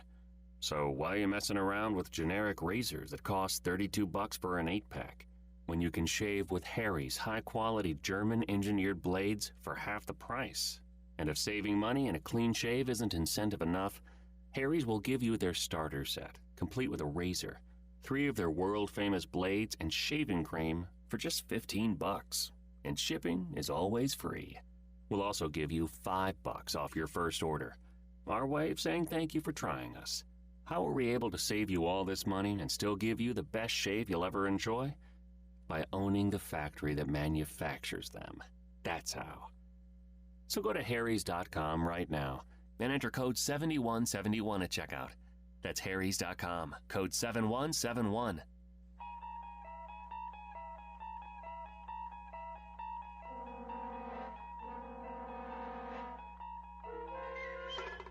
You're traveling through another dimension. A dimension not only of sight and sound, but of mind. A journey into a wondrous land whose boundaries are that of imagination. Your next stop, the Twilight Zone. Welcome back to the Dr. Grimmy Show. We are kind of twilighty, and it's sort of a zone. We've got a caller on the line. We're talking about epigenetics and evolution and human perception, I think, right? Yeah, and I'm sure you've heard that if you're from Europe, you have a pretty good chance of your DNA being about 2 to 3% Neanderthal. Yep. And if it didn't cost so much, at least on your mom's side. Yeah, yeah. If it didn't cost so much, I think it'd be interesting to find out if I had 2 or 3, DNA strands that are Neanderthal. So you believe that? Yeah, I have to say I do. And how so I don't. Did Neanderthals have souls or spirits within them? Well, so if we look at the let's take the Bible, and we look at the text, the earliest text, which was probably 20 some odd BC, give or take a couple of weeks. And if we push back, at some point, what the text seems to indicate is that the population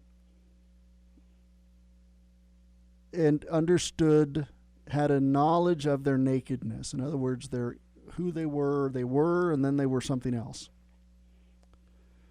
And I think that was this singularity of intelligence that occurred, to coin a phrase, that at some point a singularity within early hominids occurred, and it's, they tell the tale in a framework that makes sense in their world, but they have some key components that there was a Eden existence where we just lived and nobody bought, kind of like the lilies of the field and like the critters. And then we had this understanding of our nakedness, and we no longer were in the garden. We no longer were a part of the natural state. And so those tribes, Aboriginal tribes in the Amazon who are naked, they're kind of still living in paradise, in Eden. In their own way. And yet, even there, you have a story of where they are given the knowledge of, one of the gods teaches them their place in the world. And their life is a circular life. They depend on the jungle, so they don't destroy it. They just live in a cycle, so that a cycle of renewal. Right, hunter-gatherer is pretty much just that. You never eat, and the challenge with that lifestyle is it only supports a certain size of population. And when we developed agriculture, remember the argument between Cain and Abel was Abel showed the meat, and put the good stuff, and Cain provided vegetables, or things that he grew in, not vegetables, but things that he had grown in the ground. And I think that shows this distinction between the agricultural communities that were developing about that time, 8,000 BC, and the hunter-gatherer communities. And the most primitive lost out then. They were killed by the agriculture guys. Or the other way around. You can just feed more people, and therefore you have a bigger army. And so, that's, more in those days, more was better. Just like today, the more is better, even though you don't need it. Right. Yeah. Well, if you're going to fight if you're just a matter of clocking heads with a rock or a bronze hammer, then more becomes better. And agricultural communities just had more people because they had a surplus of food. And so, since infant mortality rate was high, and the birth mother, died of infection or hemorrhaging or whatever, and so the more babies you make, the better off your tribe was. Right. I mean, that's very true, is that the women would, by then we had shifted from a feminine-based religion, I think, from this hunter-gatherer world to an agricultural world. And so women had their place, which was to have children. And if you can't, if the homosexuals were around back then, and I have no doubt there were, because in the animal kingdom there are homosexual animals. They argue that the 10% genetic variation. So you would expect 10% of the population to have that temperament. And so isn't that why they were ostracized? And isn't that why they were, what good are they if they can't, reproduce? They're no good to us. And so they are an enigma to our society, and therefore they're abomination before God. Well, that shows up a lot later, at least in the Judeo-Christian view. In Judaism, they didn't have a problem with homosexuality. The Mosaic Law doesn't talk about homosexuality. It just prohibits sleeping with people or sleeping with people the way animals sleep with animals. So the prohibition was on, to be blunt, anal sex, not on homosexuality. And so there was a place for, if there were just certain, within the Jewish world, Mosaic Law period, at least at the first century. It may have changed, but at the first century, that was the understanding of the Mosaic Law. So being gay or being attracted to men was not a violation of the law. Only if they... Well, the Bible said they slept with each other. Right. And here's the reality. It's only the small portion of that behavior that was a violation of the Mosaic Law. It was just a specific behavior that was a violation of the Mosaic Law. So they could sleep together and be partners without, I don't think, there being a great deal of, at least from the, what's the term I'm looking for, the thinking scribes of the day. Now, what the locals thought may have been much different, because there's the book smart and then there's what happens on the street. Yeah, and even like the Spartans, they used homosexuality to create bonds between the warriors. Right, it was considered an appropriate expression of, it's just a different view of camaraderie. And, yeah, and they'd fight for each other better or something like that. Yeah, it was just and it was, it was consistent. Of course, the Spartans aren't around much. They kind of faded into obscurity. They had a lot of rules that nobody could live up to them. Maybe that's why they wanted to go off and die. There was a very rigid society, and it couldn't adapt. So I don't, when I look at the Bible and things like that, there's so many things in there that seem so incongruous. There doesn't seem to be a timeline about events that happen in the Bible, except begetting this and begetting that and begetting. Well, and you have to understand, like, some of these texts were written separate. The Book of Kings and First and Second Kings. That was court history. It had nothing to do with. It wasn't religious. They were just telling the story. And it wasn't till the 400 BC that it got mashed together into what we now call the Old Testament. And do you think our civilization will be different if the people who picked and chose which books would be in the Bible, do you think if perhaps instead of the book of Matthew, there would be the book of Judas, and instead of the book of John, there'd be the book of Mary? Do you think our civilization would be much different? Perhaps.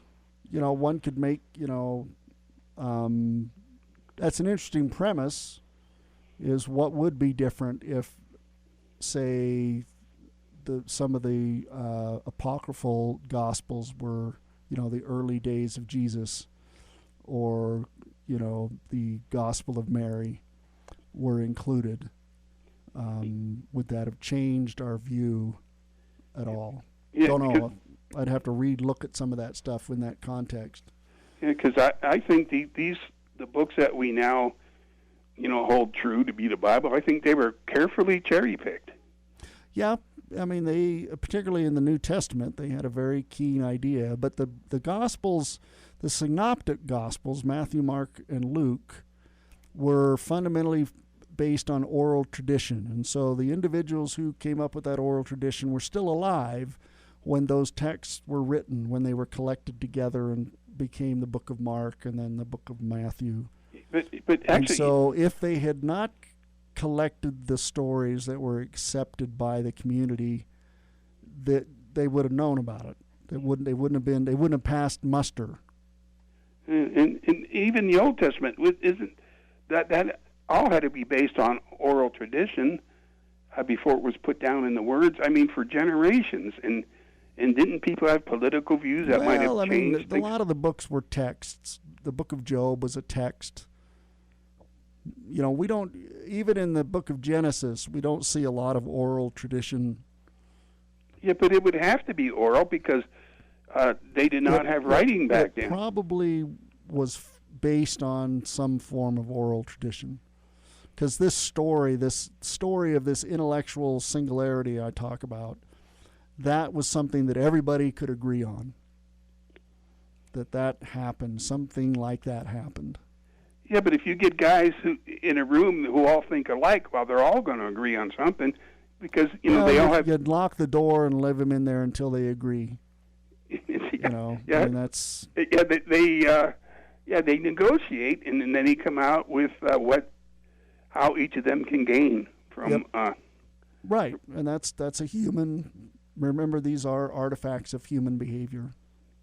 Yeah, so we could be living a life that is totally not in line with what was supposed to be. If you believe well, I don't believe in fate or destiny or anything like that. So, I think there's some individual. I may not agree with whether or not the description of God is accurate in Genesis. That's. Well, to me, that part of it is irrelevant to me. But doesn't it say light was created before the stars? Well, they had to have an understanding of their world, and come up with a way of describing what had happened. Atheological myth, the idea. Okay, we've got stars, we've got a moon, we've got oceans. What happened? And so they came up with a understanding based on some earlier tales. If you look at some of the Sumerian stuff, that there's some close similarities as well as differences, and they mashed them together because it worked for that community at that time. This idea of it being literal is just crazy talk. Yes, and yet there are people out there who I understand. Yeah, and in Leviticus, it says kill homosexuals, and Leviticus says don't trim your beard or put tattoos or anything like that. It's strange how even today. Was, we need to be distinct from the people we're killing, and we need to keep our uniqueness. Yes, our tribalism. Right. And if people sat down and rewrote the Bible and took out stuff and added stuff, I just wondering what kind of blasphemy. Excuse me? Blasphemy. Blasphemy. We're heretics. We're right at the top of the hour, so we're going to shut you down here. It looks like at the end of the show. Hey, good evening. Thank you. Yeah, it was good talk. Thank you. Appreciate it. Hey, we always have good talk here on the Dr. Grimmy Show. If you're interested, give us a call on Saturday nights, 8 to midnight. And we'll see you next week. Love you. Bye.